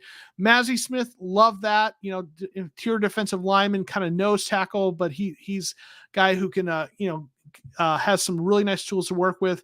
So love getting him there. So you've got some interior with him and then edge with Will Anderson. Cornerback, Garrett Williams, we talked about him earlier, right? So that's a nice cornerback to get there a little bit later. Dwayne McBride, getting some depth at halfback. Then we got Jalen Moreno-Cropper, Fresno State wide receiver. I believe he's a little bit taller receiver, if I'm not mistaken. So in round 4. Then we got Starling Thomas V, a cornerback at the University of Alabama, Birmingham. So you got a couple cornerbacks there, which I think they probably need to do. Then you got another trade here to move back a little bit, get an extra pick. We've got Zavala and Mafi, right? So a couple really nice guards there. Then tackle TJ Bass out of Oregon. So you got a developmental tackle there. And then a rookie quarterback, Clayton Tune. And I will say, I think I'm increasingly thinking drafting a quarterback on day 3 seems like it might happen. I was of the opinion that the Cardinals were going to sign someone like a Bridgewater or, like a Jacoby Brissett, a veteran to start. But it does look like what they're going to be doing. And I know Darren Urban from the Cardinals, azcardinals.com has written about this. I was reading something he published just recently. I was reading it before while I was prepping, and he was talking about this, that they, instead of getting someone like a Brissett or someone like that, they went with, they re-signed David Blau, right, who played for us Summit last season, and they've got Colt McCoy, and it's really increasingly seeming like they're not going after another veteran. So I think we're going to see either an undrafted rookie free agent that they bring into camp, or draft someone late. There's like Clayton Tune or someone else. So I think whereas up to this point, I was saying I wouldn't go rookie quarterback. I'd rather go with a veteran. Thinking about what I think they are likely to do, I do think it's become increasingly likely that a rookie quarterback on day 3 is in the cards. I don't think they're going to go in day 2, because even though the Patriots liked taking quarterbacks in the 2nd and 3rd round, Jimmy Garoppolo, Jacoby Brissett, when they were doing that, they were always in a position where they were already winning. I think the Cardinals roster has too many needs for them to take a quarterback on day 2. They need to find starters who are long-term starters in other positions in the 2nd and 3rd round. But I do think it's become increasingly likely that they take a quarterback on day 3. Robert Morrissey, I give this a C+ grade. Robert told me, messaged me. He said he was going to be grading and he was going to be harsh. So I think we've got a hardcore grader here, right? David Jimenez saying, love Mazzy Smith pick. Yeah, me too. Scary D-line with Will and Mazzy together. I agree. Ryan Lindsay saying, how far do you think Siaki Ika would fall? That's a good question. I think Ika. I think the 3rd round is the furthest he's going to fall. He seems to me like a round 2 kind of player, somewhere early to mid round 2. But I could see, because, he plays nose tackle. That's a position that doesn't typically get drafted super high unless they have really elite traits, like we had last year. I think round 3 is the latest he goes, in my opinion. We'll see obviously how it plays out. That's an interesting player. Obviously, I think he's out of Baylor. Siaki Ika would be an interesting guy to look at as well on day 2, right? Omar says, I'm biased, but Chris Sims said DTR is pretty much a poor man's Bryce Young. All I'm going to say. Listen, DTR, Dorian Thompson-Robinson, I think, if I'm not mistaken, UCLA quarterback. There are 3 quarterbacks I like on day 3. Like, in terms of if the Cardinals take a quarterback, late in the draft, or later in the draft, there are 3 guys I like that I think would be a good fit and have talent. And he's one of them. DTR is one of them. Jaron Hall out of BYU is the other guy I like. And then Hooker out of Tennessee, though he might go a little earlier. He's a little bit older. That's one of the drawbacks on him, but he's a guy I would look at as well. Those are the guys I'm looking at quarterback later. So, but yeah, I like DTR definitely as a guy to consider later. So, but Ryan, I like this mock draft. I know Robert's a harsh critic, but I think I like what you did here. I think you hit center, interior, outside receivers, love Zavala, couple cornerbacks. I don't mind going cornerback later because it's, I think with the conversation I had a couple, weeks ago with Eric Eager talking about weak link approaches, and that like cornerback, you want more decent cornerbacks as opposed to 1 star. So getting a couple good guys potentially, I like that. So I like it, Ryan. Thank you. Next up, Greedy Green. Greedy Green's got spicy. Okay. trade back with Seattle and then taking quarterback Anthony Richardson. So listen, it's your mock draft. Do what you want. I don't see this happening, and that's not what I would do. I'm not taking a quarterback early, but hey, do what you want with your mock drafts. It's yours. So mixing it up. But, Richardson's a guy I think someone's going to take who, probably someone who has a starter, of aging starter, or a starter that they're going to, maybe someone like the Lions are an interesting team because they've got Goff, right, who they may or may not want, stick with long term. Seattle's an interesting team because of Geno Smith. He's in his 30s, right? So those are some interesting spots. So, to me, that's just doesn't make sense for the Cardinals. You can get a guy who's definitely a starter on a premium position, and you already have a quarterback, but it's your mock draft. Do what you want. And then we got pick 20, Nolan Smith, edge out of Georgia. Like him, right? He really good tools, right? Then of course we have, it's got John Michael, he's our center Schmitz. JMS, love JMS, right? And then we've got Eli Ricks, cornerback out of Alabama. I think he's dealing with a little bit of injury history, but he's, if you're going in the third round, that's a nice player to get. Moro Ojomo, got a little interior defensive line help there, like that. Love Rashawn Johnson, so you got that halfback depth there, so like that. Got another trade to make some picks, add some picks. Jackson Kirkland, a guy who can play guard and tackle, so it's a little bit versatile. So that's interesting getting him there. Maybe he becomes more of a tackle for them. I don't know. Then Chandler Zavala, we love him. Jalen Moreno Cropper, got a receiver in there.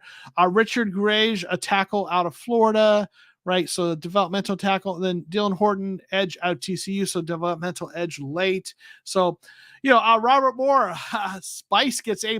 I'll leave it at that.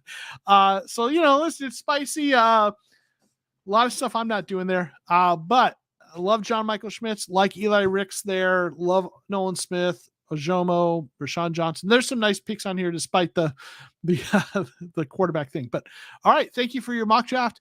Next up, Lance Sheridan. Lance got a mock draft here. He's got a trade back with the Falcons, getting multiple picks, and then he has them taking Jalen Carter 8. So now that's an interesting one. Like, obviously we know, with all the stuff that's going on with Jalen Carter, and it'd be interesting to see how far he falls. The value at 8 is incredible, right? This guy is, talented. For me, though, like, obviously, I mean, the tragic situation, drag racing, that's, that just, that you don't want to, downplay the loss of life. That's absolutely tragic situation, speaks of questionable decision-making, but you add on top of that, how unprepared he was at his pro day. And I've said this before, but an organization that is preaching that they're trying to bring accountability and culture, I just think if nothing else, the optics on taking a guy, even as talented as he is, with those kinds of things, it has Robert Kimdiche vibes. A lot of people have said as well. I just wouldn't do that. I know how talented he can be.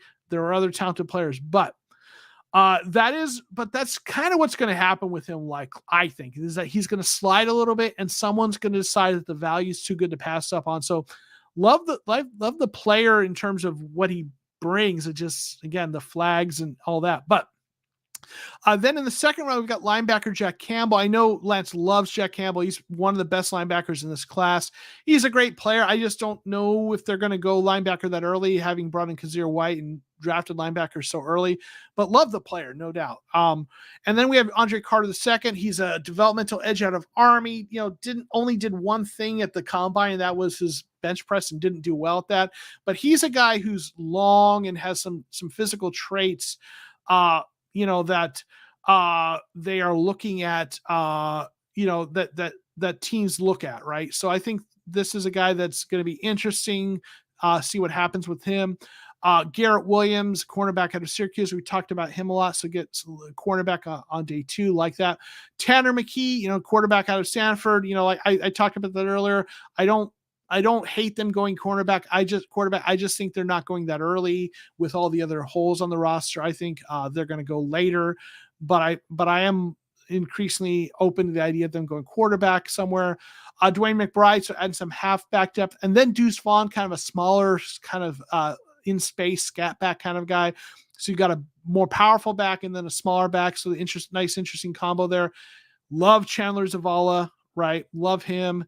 And then Bryce Ford Wheaton, a bigger receiver that we talked about earlier. I think Josh had him on his, and then depth at tight end. So yeah, I mean, like I'm not, again, there's a few picks I'm not doing. I think there's other positions I want to address in with some of those picks, but there's also some players I really like here. So some of the comments,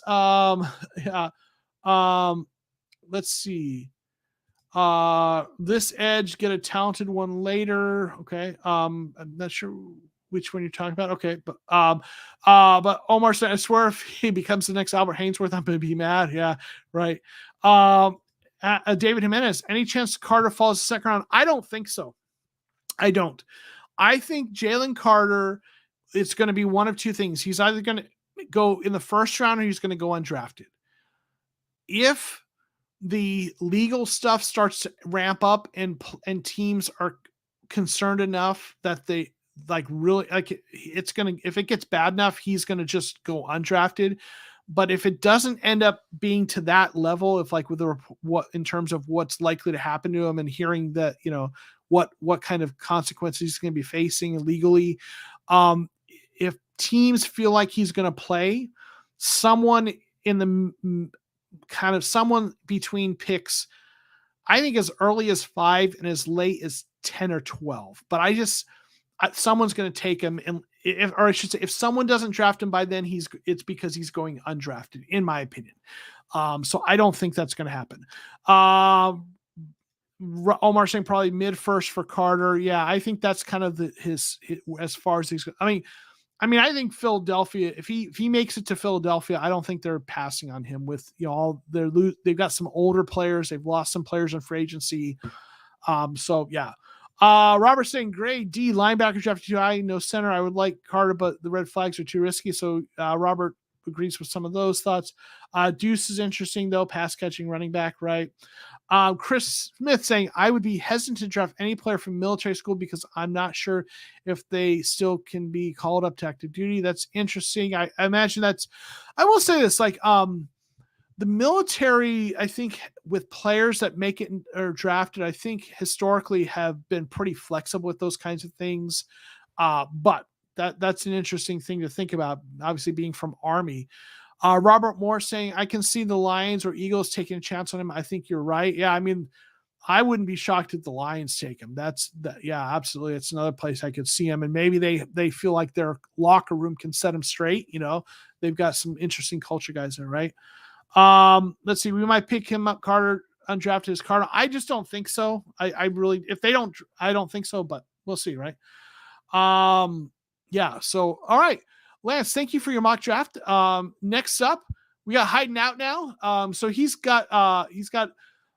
did this trade. Now, if you, just as FYI, like on this mock draft simulator site, they actually propose the trades to you. Like in PFF, you propose trades. They give you they tell you which teams are interested, but then you have to propose the trades.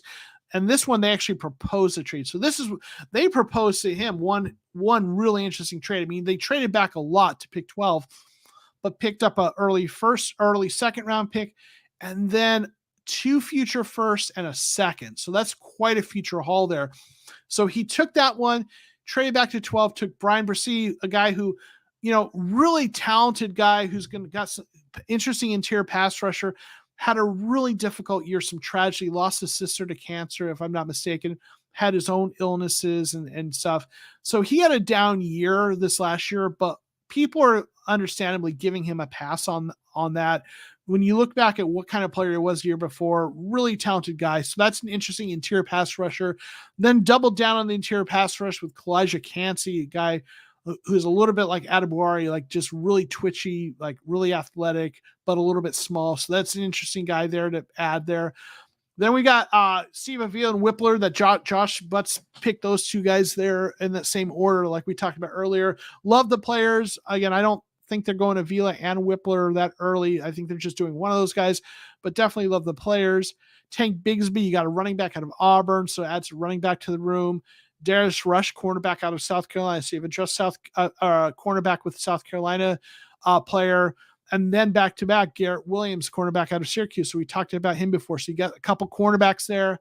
Got Puka Nacua, wide receiver, and then the late quarterback Stetson Bennett, right? So, yeah, I mean, I think this is a really interesting draft. I mean, I like Brissy and Cansey. Those are good players.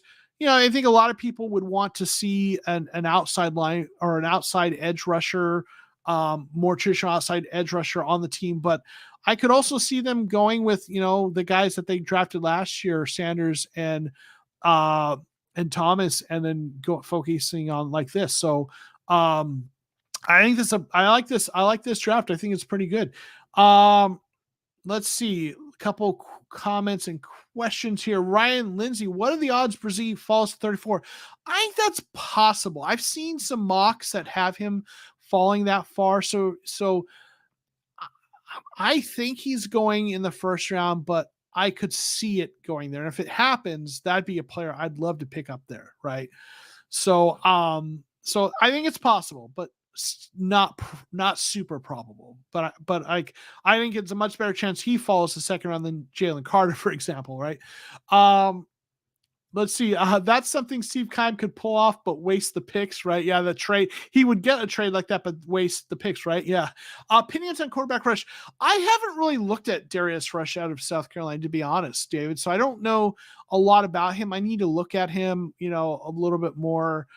Obviously this is a deep cornerback class, so I like getting a couple guys. I don't know as much about him. So that's a great question. I need to go back and look at him. Robert Moore saying great value on the trade. I got something similar using simulator. Overall good draft. A-. So you like this? Nice. I need to watch some tape on Nacua. I've looked at a little bit of his highlights, and I highlighted him a couple weeks ago. And to me, he reminds me of what like the late career, what we saw out of AJ Green. And I know some people say, ooh, that sucks, but like AJ Green had some nice moments. What I saw from him is I'm not saying he's as good as AJ Green is going to be by any stretch. AJ Green was a Hall of Famer early in his career, but what we got from AJ Green as a Cardinal, right? Late in his career, a little bit slower, a little bit, you know, lost a step, but still a physical receiver who could go up and make some plays. That's what Puka Nacua reminded me of, was late career AJ Green a little bit. So I think he could, you know, fit that role for us, you know, on this team. Mazaki, Felix saying this edge class is deep and talented. The cornerback class drops off steeply after the top 5. Therefore, drafting elite cornerback is more important than edge.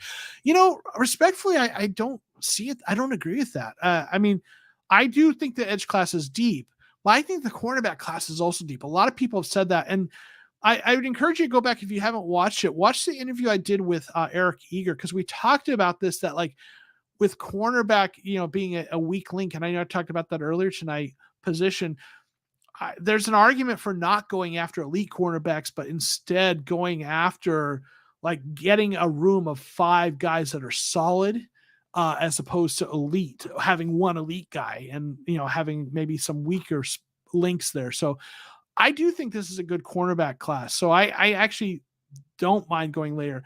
For me, I'm probably taking a cornerback in round 2. If I don't take one in round 1, I am taking one in round 2. But let's see. Josh Butts is back. Chus wants to know about a Lamar Jackson Murray trade, similar Stafford Goff trade. Probably not realistic, but how would Cards fans feel? Depends which Cards fans. I mean, someone was proposing that in the Discord. I mean, it's not happening. I think, based on so many reasons. I mean, I'd be shocked if it happened. But there'd be some fans who would be fans of it, because there are fans who have really soured on Kyler Murray. But then, you know, when you do that, you're going to have to pay Lamar a whole lot, and the dead cap for the trade, it just doesn't work. And then the draft picks, you'd still probably have to get some draft compensation there potentially. So, I mean, I would be opposed to it. Not that I don't like Lamar Jackson as a player, but I want to, I think the just the cost of doing that from dead cap, and it's just not, it would really, really make it hard to fix this roster.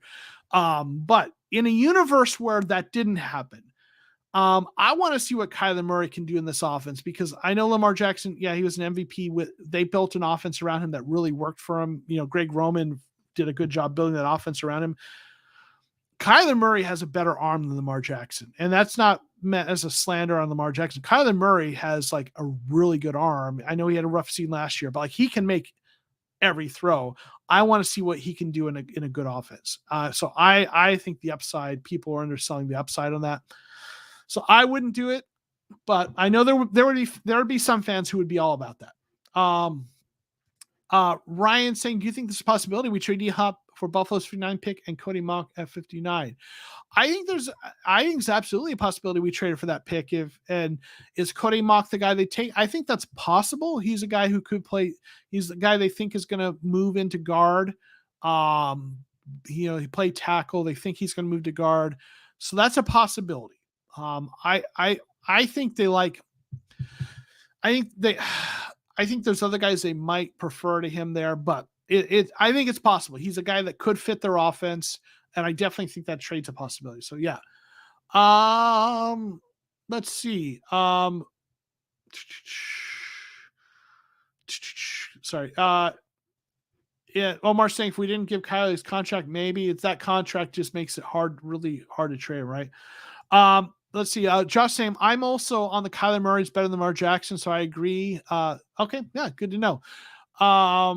Let's see. Matthew, thanks for being here, Matthew. No way we move off Kyler. Maybe, and I mean maybe if we have the first pick next year, Caleb Williams has another great year.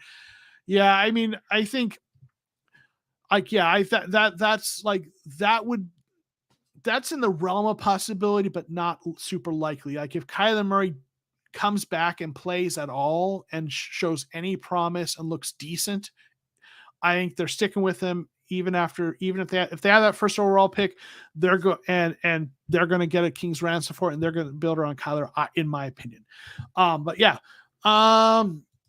Let's see. David Jimenez saying, in my opinion, if I miss out on Will Anderson, I'd pick Witherspoon and Gonzalez over the next best edge guy. Okay. Yeah. I don't hate that. I don't hate that at all if they're there, right? In a lot of my mock drafts, I do that too, right? All right. But good mock draft, now. Thanks for that. Next up, we have David Jimenez. So David's been in the chat. So here's your mock draft, David. Got a trade back with Seattle, which is interesting, right? Interdivision trade. Don't see that typically, but maybe they move up because they want that quarterback. So you could see it happening, getting both of their first round picks, which would be nice, right? And then getting Will Anderson at 5. So you love seeing that, right? Kalijah Cansey at 20. That would be some nice sauce on that pass rush. That would be really nice to see there. Emmanuel Forbes, you got the cornerback, right? So you got the edge, interior, and then cornerback. Luke Whippler, we've addressed center there. We've got a Hopkins trade here for a 2nd and a 6th. Then we got A.T. Perry. Love that. Then Michael Wilson, a receiver that I know a lot of people really like. So you've got a couple receivers there, right? So giving us a couple bigger outside receivers with a lot of potential. Cornerback Garrett Williams. So we got another cornerback. So we got 2 cornerbacks. Maybe Garrett becomes more of the slot guy. Chandler Zavala. Love that. Yasir Abdullah, really interesting guy who can also play off ball some. Really interesting player, like him. Eric Gray, so we got halfback, address that, right? And then linebacker Ventrell Miller. So yeah, I think this is good. I think, David, you did a really good job addressing the needs. I like a lot of the players on this draft. I got no complaints really, nicely done, David. I like it. Next up we have Coley Jack. Coley has a trade back with the Lions, picking up a bunch of draft capital. And then we got Tyree Wilson at 6. And I'll tell you that I know a lot of people here don't like Tyree Wilson in the TCR universe, but and Cardinals fans, but like there are a lot of people who like him. And I'll tell you, I know like Brett Coleman, I know I mentioned him a lot, but I respect his work a lot. Him and EJ Snyder really like him a lot. And I know I've seen the footage people talk about in terms of him not, But he's like a guy who's more about his length and such. And I think that he's a guy I like better than a lot of folks, I think, in our community here. But trading back in Tyree Wilson as an edge, and then Lucas Van Ness, a guy I really like. Man, that's some really interesting potential in terms of pass rush. In fact, as I look later, you got a bunch of pass rushers here, Chloe Check. So that's really interesting. So we've got Wilson and Van Ness, and then of course it's got John Michael, he's our center Schmitz. So you love that, right? John Michael Schmitz. David Jimenez is asking, can either Wilson or Van Ness play inside? Okay, so Wilson is tall and long arms. I think Wilson is more of an outside. He's going to be more like the defensive end in the 4-3. And then maybe you play him at 3 technique, some on if you're in some 3-4 looks, but he's much more likely to be on the edge, most pretty well. Van Ness is a guy who can play a little inside. Like I talked about him last week, and the comparison for him is Justin Smith, a player who the Bengals drafted and then really became a good player in his time with the 49ers. So Van Ness is a guy who could play in some. So I think these guys are adequately versatile that I think Jonathan Gannon and Nick Rouse could use them without it being overly redundant. So I think that's an interesting pairing there. Then we've got Travius Hodges Tomlinson, a smaller cornerback, probably more the slot guy there, like him as a player. Then Nick Herbig got another edge rusher. So you got 3 edge rushers really loading up there. Got a halfback in McBride. And then Moro Ojomo, we got interior defensive line. So you've got the interior and the outside. And then Jose Ramirez. So, excuse me, this mock draft has really beefed up that defensive line a lot, right? And then we got an Antonio Mafi, guard that, like him as a player, maybe not ideal, perfect fit for the scheme, but a guy that could work in it if he needs to. Ronnie Bell, wide receiver, right? It's like him. And then Stetson quarterback. So, man, there's quite a bit there. If it's me, like, for example, that Nick Herbig pick, I'd probably go another cornerback instead of another edge. We already got a couple edge. You got like three other edges on there, right? Yeah. You're going engage 8 every play, right? Too many edges, take out one of the edges for another cornerback. Yep. That's Robert saying that. So giving Robert the Harsh Grader D, right? Right. So Chris Smith got a comment here. I don't think we're going to be winning over 5 games next year. So we're not getting Anderson at 3, 4. Hopefully we'll have another top 5 pick next year anyway. Right. So yeah, I mean, I think we're going to, I think 5 to 6 wins seems like the right number if Kyler is out and it's truly a full rebuild.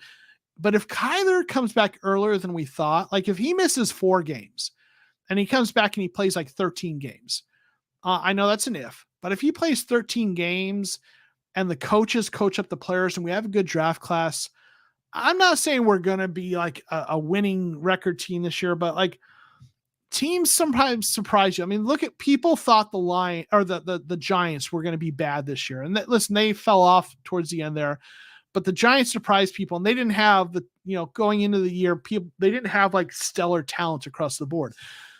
So sometimes with a new coaching staff, things can, so I'm just throwing it out there. Like don't be shocked if the Cardinals are feistier than people think, right? And win a little more than you think. I'm not saying they're definitely going to win 7 or 8 or 9 games. I'm just saying it's not as out there as you think, but I do think 5 or 6 wins is probably the more probable place, right?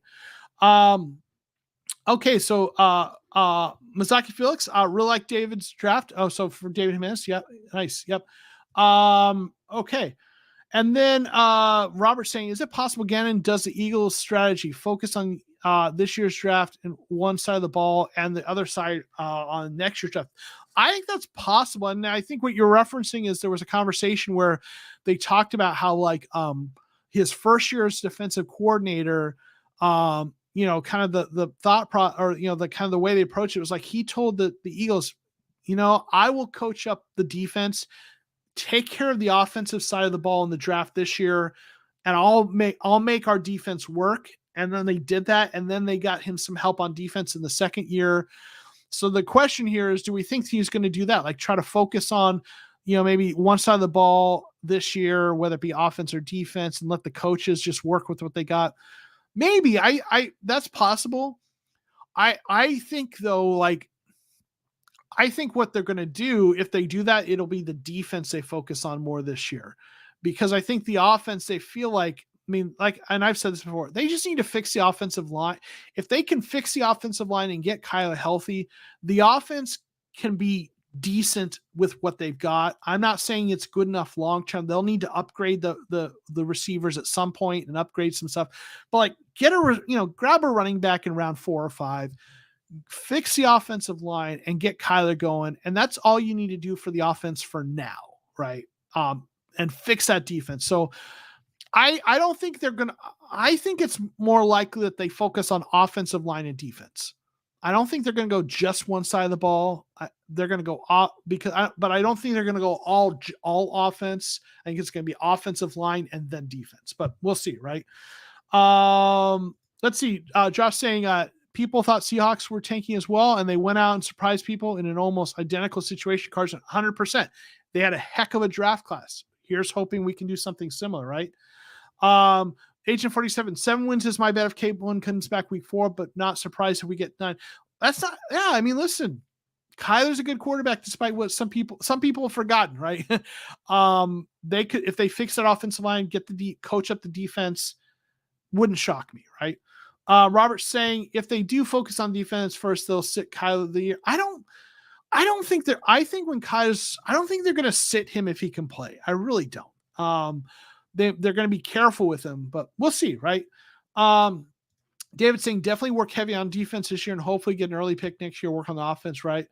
Tree Pack, Seahawks fix their left tackle, right tackle, and center in one draft, right? Getting both those tackles, and then what they did with corner, like, look at that. If you haven't, go look at that Seattle draft. They had Woolen, the cornerback. It is a really good draft class, so for sure. Josh saying, I don't know if you bench Kyler with his guaranteed money doesn't make. Yeah, I think they want to. When Kyler's healthy, they're going to play him. I don't buy that they're going to sit him all year. They're going to try to play him when they can, when he's healthy enough. He might not, that maybe even before he's 100. With the kind of injuries he has, his running is not going to be 100% at all until after the season.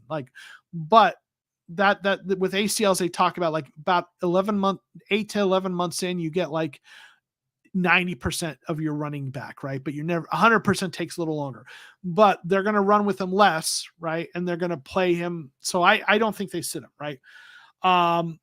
So, all right, next. So Coley, nice mock. Thanks for submitting it. Next up we have Breadstick Daddy, Austin Hoy. I haven't seen him in the chat, but I don't know if you're there, say hi.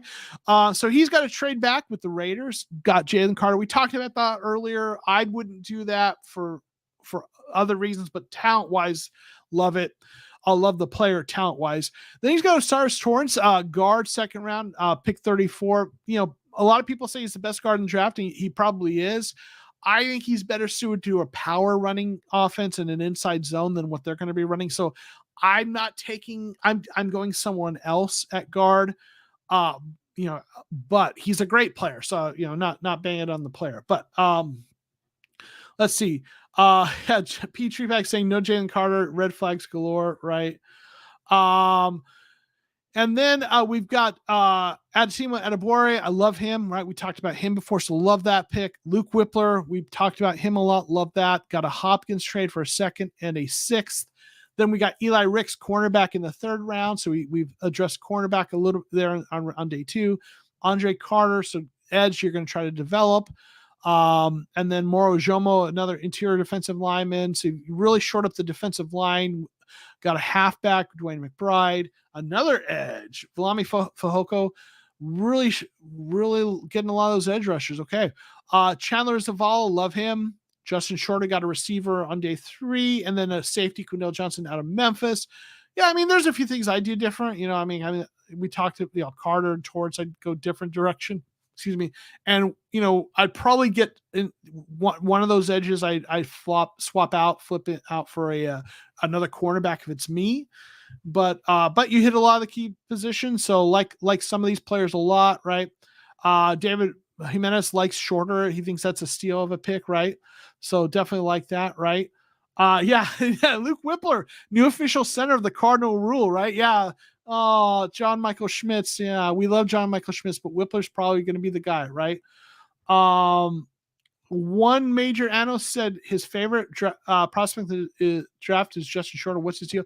I don't know. I need to look at him a little bit more. I mean, I obviously there's a lot of prospects, so don't know everything about all of them. So I'll need to check him out as well. I'm not sure why they like him so much, but there's got to be something there, right? Mizaki Felix saying, what do you think of Devin O'Shane? He's probably the fastest running back in this class. He's a little small, so he's not a guy he's a guy who has to be a change of pace back probably. So I think, if you're looking to get him as a guy, as a receiving back and a guy who's a home run threat, who you can have part of your running back by committee, I like that. You don't expect him to be a full-time, bell cow. But super fast, right? So that, he could be a nice compliment to James Conner, no doubt. Robert Moore saying, Seattle was so pro Carter until the red flags. It sucks. So talented, but too risky, too many edges. Get one more cornerback instead. Deep. Ooh, you are harsh with the grain today, Robert. Okay. All right. Thank you for the mock draft, Austin. Next up, Gazornik, Brian. I don't know if Brian's in the chat, but Brian's a very active part of our Discord. Really appreciate you, Brian. He's got the trade back with the Colts, getting some draft capital and taking Will Anderson. We love that. DeJuan Jones getting the right tackle of the future there. Again, for me, there's other tackles I'm going with instead of him, but he's a great player, no doubt. And then, of course, It's got John Michael, he's our center Schmitz. John Michael Schmitz, we love that, right? Getting him in the third round. Wow. I mean, in real life, I don't see him falling that far, but boy, that would be a heck of a pick to do that. Garrett Williams, cornerback. We've talked about him a lot tonight. So getting cornerback there on day 2 like that. Michael Wilson, getting some receiver help. Moro Ojomo, we've got a Hopkins trade in there. And then Dwayne McBride, halfback. Kobe Turner, love me some Kobe Turner. That guy is really nice late round interior defensive lineman, in my opinion. Ronnie Hickman, some depth at safety in the 4th round. Chandler Zaval, we love him, right, in the 5th round. Got another halfback, Keaton Mitchell out of East Carolina, small school product. Got the quarterback in round 6, so got a kind of a rookie backup quarterback. And then Ventrell Mill, linebacker. So yeah, like this. There's a lot of players like maybe a few things I do differently. Maybe I wonder if Ronnie Hickman can play slot. If he does, then you're good there in terms of not having 2 cornerbacks. But a lot of stuff I like on here for sure. Let's see. We got Pete Trubeck saying, love this draft. Would love DeJuan Jones at right tackle. He's a dancing bear, right? David Jimenez saying Michael Wilson gives me Michael Floyd vibes. Interesting. Okay. Kind of a bigger receiver. So yeah. Okay. But thank you for the mock draft, Brian. Like it. All right. Next up we have Rashad Paines. Rashad Paines also goes by Boy Genius in Discord. I met Rashad in Atlanta at the Cardinals Falcons game. Rashad is a good dude. He's got a trade back to 4 with the Colts, taking Will Anderson. So we like that, obviously. Then we got Luke Whippler. And then, of course, if you know Rashad, he went to LSU. So he's got to have, in fact, I'm surprised there's only 2 LSU prospects on here. But he's got Kashawn Butte, wide receiver out of LSU. He's an interesting prospect. Some people really like him. A lot of people don't like him. I don't know. That's, it seems like the scouting reports I've looked at with him say there's not anything he does at an elite level. So I don't know, but I know some people really like him. So we got him in the 3rd round, then Tank Bigsby in the 3rd round, Auburn halfback. So getting some running back help like that. Moro Ojomo, defensive interior lineman out of Texas in the 3rd round. We like that. Got some safety help in the 4th round. JL Skinner out of Boise State. Then Andrew Voorhees, we talked about him earlier. You probably, if you're going with him, you're going with him later because of the injury. Obviously, though, in the mock draft, you have to get him here if you want him. I don't love him as a fit for the wide zone, but he's a good player, so no doubt. So if you're going to take him, redshirt him for the injury, and then, hey, don't completely hate that. Jay Ward, LSU. So you've got your second LSU player, right? Cornerback, DBU, right? Defensive back university, LSU. So they put a lot of good defensive backs into the NFL. So went there. And then Kyrus Jackson, so wide receiver out of Georgia. So a couple wide receivers. So this is interesting. Like, what I do like that you mixed it up. I mean, there's some players we see a lot here, but there's also a few players on here that we don't see. So mixing it up is kind of nice. Love Whippler. Love getting Will Anderson there, obviously getting a running back, Jomo. So I think there's some nice stuff on here. Good job. Josh loves LSU players, right? Petrie Beck says don't need a running back in the third. I think I don't hate going running back in the third, but I go there sometimes, but we do need a running back. You can wait till the fourth or fifth if you want to, though, because that's how running backs go. So it depends on who they like, right? And and how many picks you have. If they do a bunch of trade backs and you have extra picks, I don't hate going early. But all right, awesome. Thank you, Rashad. Next up, a friendly Viking has Trey back with the Colts, right? And then getting Will Anderson. Of course, we love that. We talk about that a lot.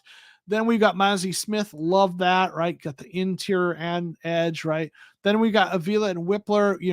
We've seen that combination a lot, talked about that. Love the players. I don't think they would be taking both of those guys, but I absolutely love the players. We've got a Hopkins trade to the Giants, right? And then A.T. Perry. Love that. Then we've got another trade to get some extra picks. And then we got back-to-back cornerbacks, Jalen Jones out of A&M and Travis Hodges-Tomlinson at TCU. So a couple players out of the state of Texas. Got an outside cornerback in Jones and a guy who'll probably be slot Hodges-Tomlinson. So like that. Then we got Dwayne McBride, a halfback that we see a lot on mock drafts in the fourth round. So there we go, like that. Then Jared Clark, defensive interior, Coastal Carolina, a little more interior defensive line help there. Zach Kuntz, tight end out of Old Dominion. So we got a little depth in tight end. And then Mafi at guard, and then Bobo at wide receiver, big receiver there. So, man, there's a lot of nice players on here, right? Petrie Beckson, Love Jones, and HT at cornerback in this one. Yeah, that's a nice combo there. Mafi. I love Mafi as a player. I really do. Again, my only issue with Mafi is for the wide zone, he doesn't move as well as you would like in terms of pulling. Again, he can work, and he's going to be a good player. I think he's so much better for an inside zone and a power run, but like him a lot. Just don't know that he's a great fit for what they're going to do. But Josh Butts likes this draft. Whippler via make it happen cards. Hey, there you go. That was his combination, right? He wants. Josh, admit it. You want this to happen so you can come on here sometimes and say, hey, Joe, remember when you told me that you didn't think that was going to happen? What's up with that, bud? Right? you want to be able to kind of rub that in, don't you? Admit it, Josh. But listen, if it happens, I'll admit it. I was wrong, right? Robert likes this, right? Overall, good draft, A-, right? Matthew saying this one is really good. Maybe a second defensive line a little earlier or another edge, but other than that, I like this a lot, right? David Jimenez saying fixed line in line with the first 4 picks. So yeah, this is a nice one. I really do like it. There's a lot of players like on here. So good job on this mock draft. Yeah, pretty much. I want to be right. Enjoy being right. Hey, I respect that you admit it, right? Omar saying, I don't know what it is, but I feel like the Colts are going to pull a fast one and take Will Anderson. Man, I think they need. I mean, they brought in what's his name? My brain isn't working. Quarterback who I really like, who was backup in Philadelphia. Gardner Minshew. They brought in Gardner Minshew, who's going to compete to start. But their general manager, Chris Ballard, he needs to, I think he's been going with these veteran quarterbacks, like Matt Ryan and Phillip Rivers and guys like that. And I think he really wants to bring in a rookie so that he that also there's a little job security issue with that too. I think, Minshew, thank you. So like if you're a general manager and you just drafted a rookie quarterback as well, that also buys you a little, and you have a first-time head coach, that also buys you a little job security. And I think he wants to get his rookie quarterback finally, because he doesn't want to like go with the retreads and then lose his job. So I just really, Minshew ain't starting. He's on a 3.5 million, 6 million height. Yeah. I think he might start if there's a rookie who they're sitting, right? But he's a bridge starter. He's not the long-term starter, right? Not likely, at least. Though I do like Minshew. So I hear what you're saying, doing the fast one. That's interesting. But I think they're taking a quarterback unless they trade for Lamar Jackson. If Colts get Lamar, they might as well take Will. If they take Will Anderson, it's because of they're going to trade for him. But even at that, if they're doing a trade, they'd have to be waiting till after the draft, because they'd be doing. If they're trading before the draft happens, they're trading that pick. So. Pete Treeback, thanks for reminding everyone to smash the like button. Please be sure you do that, right? Yeah, thank you. Right. So, Gary, I think you've mentioned this before. Yeah, you're Memphis Tiger fan. You like Johnson pick. I think you mentioned that about the safety, right? If I'm remembering correctly as well. Nice. So, let's see. And then Josh saying, if Chris Ballard somehow brings in Lamar, I think that buys him all the time in the world. Yeah, I mean, absolutely, right? All right. So nice draft. I think this is a really good draft. Nicely done. Next up, we have Canucks. Matthew, I believe, Drew, I believe, in the house. So Matthew, we got your mock draft here. He's got a trade back, and we got part of it on here. We didn't get all of it, but got a future first and third from for that in that trade.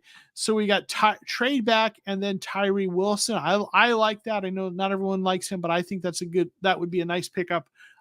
If in a trade back, then Kalijah Cansey, if he falls that far, that'd be really nice. And then Adebawore, man, that defensive line is really beefed up right there. So I like that combination. Adebawore, Cansey, and Tyree Wilson. That would be something. Julius Brents, cornerback out of Kansas State. They met with him, I believe. The Cardinals met with him. He was linked to them. So that could be an interesting cornerback they look at. Then Kendre Miller, he's a running back out of TCU, like him. So you got running back and a cornerback there. Then Olusegun Olatimi.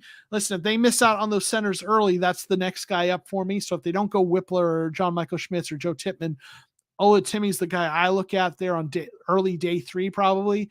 So that's a nice pickup. Then Michael Wilson, receiver out of Stanford. We've talked about him before. Got another running back, Rashawn Johnson. So really, shoring up the running back room there with him. And then got a depth, backup cornerback, Aiden O'Connell, then Antonio Mafi. We talked about him earlier. So yeah, I think this is a nice mock. I really do, Matthew. I think there's some things you did here that I really like, really fixing that defensive line. Perfect world, maybe I'd want 2 cornerbacks in there, but got to get at least one, right? So overall, I think this is a really nice mock draft, right? Pete Treeback loves Olusegun Olatimi at center. I like him a lot too. Robert Moore, not bad draft, grade B, right? Olatimi's a really smart guy with really smart center with good playing experience there in Michigan. So yeah, I think that's really nice, right? All right. Nice mock draft, Matthew. Appreciate that. Next up, we have Erva 8, Moore's Legacy is the name that sometimes goes by. I don't know if you've been in the mock or in the chat tonight. We've got a no trade, just staying at 3. Will Anderson at number 3, right? So listen, if you stay at 3, that's, to me, if you're staying at 3, that's the guy you have to take, in my opinion. That's the only person I'm taking at 3 at this point. So, if you're staying there, I like it. Emmanuel Forbes, got the cornerback in round 2. I like that. And then, It's got John Michael, he's our center Schmitz. got JMS, love that. Gervin, I don't know if it's Jervin or Gervin Dexter, but defensive line from Florida. They met with him, I believe. The Cardinals met with him, or they're linked to him. So that's a guy who could be on the radar, kind of an interior defensive lineman, right? So helping shore up the interior defensive line there. Keyshawn Boutte, I'm always going to say his name that way. Boutte, I know that Richard approves of that pick, right? So got a receiver there. Ivan Pace Jr., he's an interesting guy. He's like that guy Rodriguez from the Lions they drafted last year. He's that kind of a player, really, really gritty player, does a lot of things well. His only issue is he's short, right? If he were like 3 inches taller, he'd probably be a day 2 player. But really nice player there. Just going to be a little bit limited in terms of the length. But like the things he does, the Mekhi Gardner cornerback, right? So you got another cornerback there to add to that. Then Ricky Stromberg, he's a center out of Arkansas. So, you've got a little bit depth. Maybe they play him at center, maybe a guard, maybe it's just a backup center. So you got a little bit depth there on day 3, right? So there's some nice players on here, right? I probably want to see a running back, which that's what I'm missing here that I'd like to see. But overall, there's some nice players on here for sure. And David likes Gavon Dexter's a beast, right? So that'd be a nice pick up there. So yeah, nicely done. Next up we have Robert Moore. All right, everyone. We know what time it is now, right, Robert? I hope your son is watching, because when Robert Moore shows up, we always play the John Michael Schmidt song in its entirety for his son, even though Robert has only taken said center, John Michael Schmitz, only once, but his son loves the song.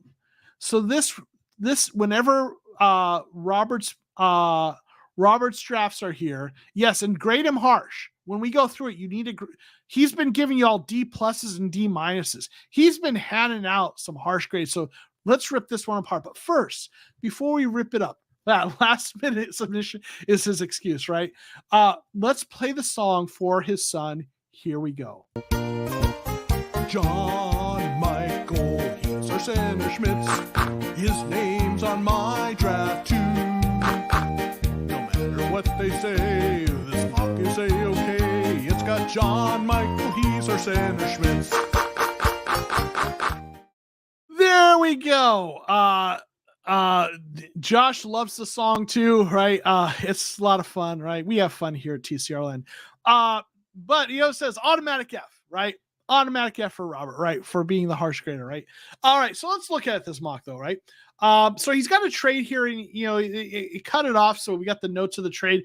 Traded the 3rd pick to the Texans for pick 12, 33, 65, and then a couple future first-round picks. Houston's own, and one of them they got from Cleveland, right? Oh, and your son is laughing as usual. I'm glad he is enjoying it. I'm glad you're enjoying that, buddy. Awesome. So we got a trade, and then Devin Witherspoon. Man, that's a nice spot to get Witherspoon. I think he's going to go before that, but if they got Witherspoon at 12, I would be all about that. And then Lucas Van Ness at 33. Wow. I mean, I don't think he's going to make it to 33, but if he's man, you know what? And then Kalijah Cansey at 34.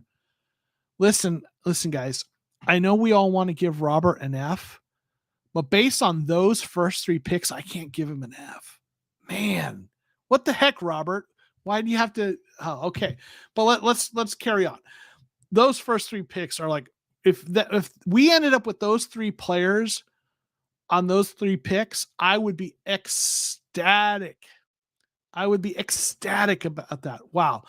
Then we got Joe Tippmann. Okay, so he's tall. He's like 6'6", but he is a good fit for the wide zone. He is probably a lot of scouting reports say he's the best pulling guard in this draft, or pulling center. I'm sorry, or best interior lineman at pulling. And that in the wide zone, you want someone who can get out there and pull. His movement is really good. Like some of the reports say he moves like a tight end. So he would be a good fit. I mean, if we're not getting JMS or Whippler, Tippmann is, he's still, in my opinion, not as good as John Michael Schmitz, and maybe not as good as Whippler overall, because there's other things and besides just pulling, right? Pass protection, things like this. But Tippmann would be a good fit, right, for what they do if they did take him. Then we got Xavier Hutchinson, a receiver out of Iowa State, who's got some interesting traits like that. Hodges Tomlinson, cornerback. So we got a cornerback, a slot cornerback there. To go with Devin Witherspoon, like that. Then Moro Ojomo, like him. We got a guard, Neil Broker, out of Ole Miss. Then we've got a running back, Deuce Vaughn. So he's kind of third down back, right? He's small, so he's not really going to, be able to do,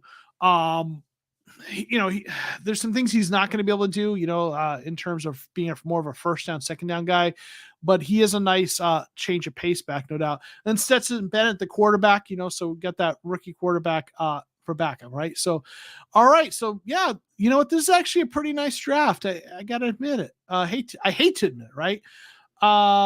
Let's see. So Omar saying again, that Texas trade is just unrealistic to me. I think moving from 12 to 3 is a pretty big move. So you get a lot, but that might be unrealistic. I don't know. It's not, to me, it's not completely out there. I mean, if you look at the San Francisco trading up for Trey Lance, which was a bit of an outlier, I guess you could argue, but like they gave up quite a bit. So, and this is a pretty big move up.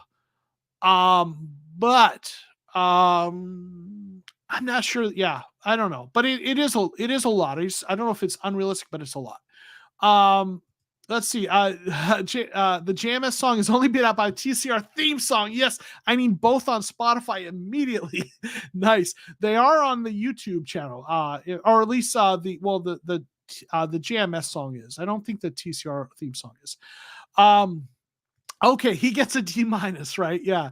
Not back for last minute submission. No, it's not actually. Actually didn't take it. Whip it back to F. Nice. Reset Musical saying Ralphie A plus. Nice. Like from the Christmas, like the Christmas story. Nice. Deuce has good hands, good pass catching running back. He is, yeah. He is, yeah. I agree Texas trades unrealistic, but that's what the simulator offered me. And I was gonna say that's a good point. This is another one of those sites where they propose the trades. You don't do it, so what are you gonna do, right? Say no. So Robert, though, seriously, that's actually a nice mock draft. And wow, here we are. We have finished our mock drafts for Mock Draft Monday. Let's put up my cool little solo overlay. All right. Okay. Thank you all for your mock drafts. That was a lot of fun. I think there were some really nice mock drafts in there. We're getting closer to the actual draft, right? It's just a matter of weeks away, right? So there's only so many of these left, right? So keep your eye out. We're going to do something different on the last Mock Draft Monday before the NFL draft. I can tell you what I'm probably going to do isn't going to involve doing all the mock drafts at the end like we normally do. I'm kind of working on something a little bit different, but I'll give you more details as we get closer. But we are getting closer, and I'm excited to see what the Cardinals do for sure. Gary Coker saying, I can tell you one thing about Johnson. When he hit you, you knew it. Okay, nice. All right.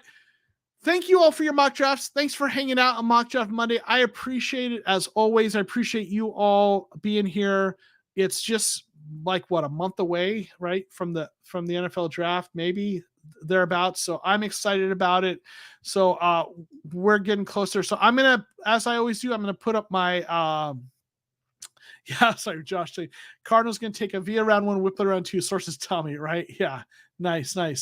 All right, so I'm going to put up the channel member shout-outs. We got a new channel member who's here tonight, who your name is on there now, Chris.